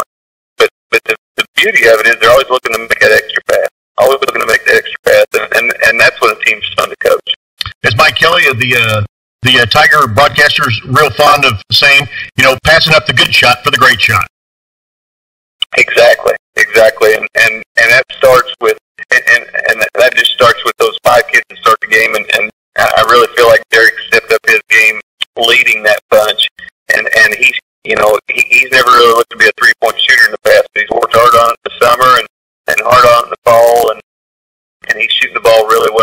and it's a little bit contagious. And a couple of kids that we haven't talked a lot about so far this year that played important roles on your team both last year and in previous years. Derek Nifong, I know he's going to be stepping in and be playing some good minutes for you. Dalton Palmer, the other one, he's another one of your group of super sophomores, we'll call them at least anyway. He's a kid who can go out and put up big points any given night as well. Well, and Dalton scored 5 in the fourth tonight. I mean, they're both really, just kind of finding their way right now. Derek's always going to give you everything out on defense and rebounding and boxing out and the little things. If the ball's on the floor and there's a kid leaving skin on the floor, it's going to be Derek. I mean, he's just not just one of those kids that's just a hustle player. And then Dalton's similar in that, he works hard on defense, but he's also, he shoots the heck out of the ball, and we're just kind of waiting for that to fall into place and then kind of meld with the other kids. And if I was going to give out some accolades for a guy that's really stepped up, and I knew he was a good basketball player, but he's kind of a quiet kid. And you mentioned him tonight, and he had 18 the other night in Logan Newland. I would say, as far as kids that have really stepped up their game over the course of the last year, maybe 2 years, he's one of them. He's a versatile player. He's tough. He's hard-nosed. He works hard for you. And not a lot of folks know a lot about him. They're going to learn a lot more about him in the near future, I would say. Oh, I agree. Listen, Logan is doing exactly what he needs to do. He's really good around that high post. Really shoots the ball well. And the thing about him is he was always a post in junior high and before that. And I'm playing kind of at the post, but he's quick enough that he deals those bigger guys just a little bit of a fit, I mean, defensively. And yet offensively, he can get the three. He hadn't shot one this year. Probably if we're playing horse, he's a kid you don't want to play because he shoots that three pretty well. He understands what he needs to do to make us win and make us better, and has been doing that. So, yep, that's a kid that I think that people are going to take notice of in the next year or two. Well, we're going to give folks even more opportunity to hear a little bit more about the Lady Eagles and the Eagles. We're going to be starting the Eagle Coaches Show. That's what I'm calling it for now, at least anyway. We're going to start filming that on Wednesdays. I'm not sure when we're going to air it yet, but we'll give folks lots of advance notice. Give you a little bit of an opportunity to expound a little bit, talk a little bit more in depth about some games, more in depth about some kids, yourself and Coach Fairchild. I told him we were down at Southwest. We got to talk with Ethan Crow, got to talk to Sydney Runkles. You're going to need to bring along one of your seniors, and they're on week 1 on Wednesday as well. So have one of them kids ready, whether it be Derek Smith or another one of your seniors or whatever the case is. You got a good group there. We'll try to make it through as many of them as we can, maybe even the whole team. But we'll look forward to talking with you then. Before I do cut off here with you, though, the upcoming week for the Eagles, what do you have on tap? We have the beer coming in on Monday, and then Friday we go to Norburn. So we got an on-con and a conference game coming up next week. A couple of teams that I haven't seen for a while. Sevier I haven't seen in several years. Saw them this summer, but summer basketball, and they'll be a little more ready to play. I'm guessing. The new coach coming in, so he'll have had 2-3 months to get his system in, get the kids ready to go, and then we go down to Norburn. With always a good place to play. We enjoy going to Norburn. Coach Slock and Josh, Deitch. I think Deitch is coaching down there, so we'll be looking forward to going down there on Friday. Absolutely. It's a great place to play. They're real good people down there, like you say. We were there last night for the Bramer games. Got to see a little bit of the Jesse Utz show for a while. No surprise there. That kid's a lot of fun to watch play. Yeah, he is. He's quite an athlete. Unless you're on the other bench, then he's less fun to watch play. But either way, Darren Smith, our guest here. Overall, where are the Eagles at now? I know still undefeated. 6-0. 6-0. So congratulations to a great start on the season, Coach. Had good wins tonight for both teams over Hardin Central. Congratulations there. We'll look forward to coming over on Wednesday, filming the show with you and doing that the rest of the year. Thanks a lot for your call here tonight. We appreciate it. Again, congratulations on the victories, and we'll talk to you next Friday night right here on the Coca-Cola Overtime Show. That sounds great, Rob. See you then. All righty then. Darren Smith there, head coach of the Eagles. I didn't let you talk much. I know a little something about them. It's all right. Good guy, though. He is a good guy, and you have to come over when we film the show. Let him make fun of your beard as well. Yeah. He's willing to do it. I'm sure he is. Take a little beard off, add that up to his head, and then everybody will be in good shape. Yeah, he done harassed me about it one day when he was over there. So. Oh, matter of fact, he did. I gave him a little material to work on you on with that one. We'll skip that here at this time, at this juncture of the program. And the number is 877-639-1059 or 660-240-0891. Doesn't exactly roll off the tongue real easy there, does it? No, but it works. It does work. Jim Bly doing a good job. Barry Bly doing a good job. Chuck was good while he was here, albeit brief. Brock's been here. Brock's been good having you along. We're gonna take a last break. We'll come back to the other side of that. If we haven't heard from another coach, we're gonna go home. And again, that other number, 240. That's area code 660-0891. I'll take this last little break. Come back for the last segment after that here on the Coca-Cola Overtime Show. 0891. I'll take this last little break. Come back for the last segment after that here on the Coca-Cola Overtime Show. Gear has been growing with 0891.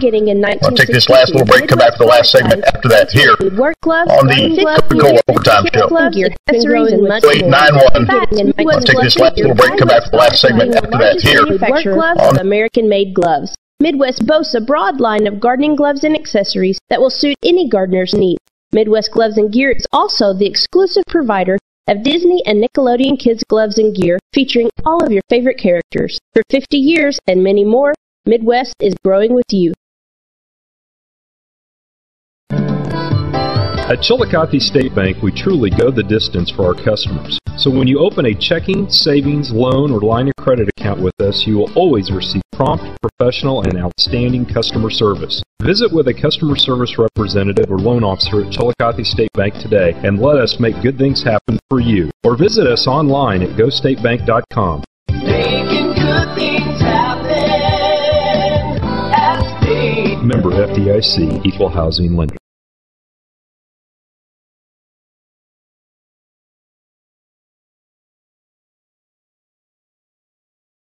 It's never happened before. It may never happen again. It's Clark's Furniture's huge pre-holiday private sale. For the first time ever, Clark's private sale goes public. You heard right, but time's running out to save up to 70% off store-wide. This is your golden opportunity to shop some of the most respected names in home furnishings, like Flexsteel, La-Z-Boy, Broyhill, Natuzzi, Ashley, Von Bassett, Serta, and others, all at savings of up to 70% off. You'll find a huge selection of reclining furniture on sale, including rockers, wall huggers, heated massage chairs, lift chairs, and more. Reclining sofas start at just $5.99. Save up to 50% on gorgeous dining room groups, and save hundreds on best-selling mattress sets by Serta and Tempur-Pedic. Plus, get free box springs, pillows, and blankets. And find huge savings on adjustable bases. Box springs, pillows, and blankets for 3 full years is available. The incredible pre-holiday private sale is coming to an end at Clark's Furniture in Chillicothe. Hello, this is Nicole at Cross Connections Computer Essentials. Are you tired of driving? With the Hy-Vee Fuel Saver Rewards Card, you can save big at the pump. Simply sign up at customer service, then shop our ad for weekly Fuel Saver products. For every one you buy, you'll earn a discount on gas, as much as $2 or more per gallon. Because the more you shop, the more you save. Sign up for the Hy-Vee Fuel Saver Rewards Card at customer service today and start to earn big discounts on gas. Some restrictions apply. This year, wrap up your holidays in an unforgettable way. Indulge your loved ones with jewelry as unique as she is, with gorgeous gold and exquisite diamonds in the latest fashions. It's nearly impossible to go wrong. From classic to modern, there are options for every style. She'll be enraptured by these timeless and colorful creations that are as affordable as they are beautiful. Let yourself get wrapped up in the spirit of the holidays with sensationally crafted jewelry from Lawhoff Jewelry and Gifts in Chillicothe and Trenton.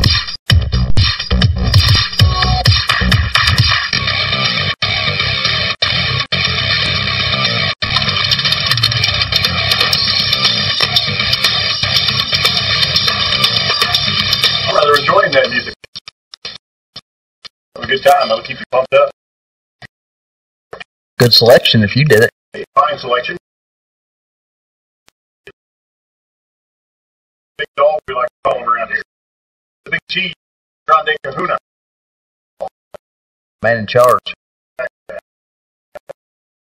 Keeps us in line occasionally. There we go. I got my microphone on now. That helps. That helps. Yeah, sorry, they got a little bleed over off yours. It's all good. It's all right. We're going to wrap the show up here. Good to hear from all the coaches that we did. Do you have any parting shots? 1059thewave.com. Check our website out. Wave TV, check that out. A lot of interesting stuff on there. If you missed something throughout the week, the past weeks, a lot of games, interviews are on there, archived. You can watch the video portions of those. Video and sound, audio, all that stuff is on there. Is there any way to mute your call out? I don't know. Turn it down. Turn it down and watch it. Well, don't do it. Brock did a good job. I'd encourage you to listen into his call. If you can tolerate mine, do the same thing. Jim Bly did a good job putting all that stuff together. It's hard getting all these things uploaded to the internet and going on and updating Facebook and all those happy things. Might have to dig out some pink shirts for Monday. See if we can find. You might have to. See if we can find one. Maybe take part in that. We could probably find one. Probably none big enough to fit me. Yeah. Well, maybe we'll paint your shirt like. Hey, maybe I'll just go without a shirt, and they can paint me like I'm at a football game. You know, and it's like 30 below, and these guys are out there with no shirts on. I'll go like that, and they can paint me pink. Northern coach Michael Locke can paint his hair pink. You can do it too, right? He's a better sport than I am, and he's younger than I am. Well, it's for a good cause. It's for a great cause. I do it. You want to hard for the right cause. Exactly. I do about just about anything that's in good taste and legal. That's what I do. Anyway, let's go to wrap things up for this week's edition of the Coca-Cola Overtime Show. We're going to be broadcasting at least on Wave TV, maybe on the Wave both. We're going to figure that out. Coming up on Monday evening, live from the home of the Southwest Livingston County Wildcats, Southwest High School, Ludlow, Missouri. They'll take on Tyna Ablett. Big rivalry there between those two, and we'll be interested to see how that plays out. Tyna Ablett's been playing some good basketball. The Garber girl had 35 against Carrollton the other night. The boys playing hard as well. A couple new hungry young coaches there, and Coach Anderson, Coach Bothwell have ready over on the Southwest side also. I have myself, Brock Kerr, Jim Bly, Mary Bly. Thanks to all of you for coming and working, but on their behalf, I'd like to say thanks for tuning in. Without the listeners, sponsors, and coaches, it wouldn't all be possible. So thanks to all of you. Be sure to catch us next week right here on the Coca-Cola Overtime Show.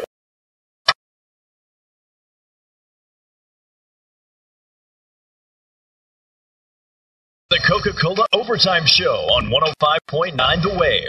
It's brought to you by Premier Eye Care Associates, your Chillicothe Hy-Vee Food Store, Trenton Coca-Cola, Clark's Furniture in Chillicothe, Chillicothe State Bank, Livingston Manor, Lawhawk Jewelry, Midwest Quality Gloves, Green Hills Pharmacy in Brookfield, Barnes Baker Motors, and Triple J Embroidery. Make sure you come back next week as we bring you more interviews, more scores, and more analysis with the Coca-Cola Overtime Show with Rod Tompkins and Chuck Haney here on 105.9 The Wave.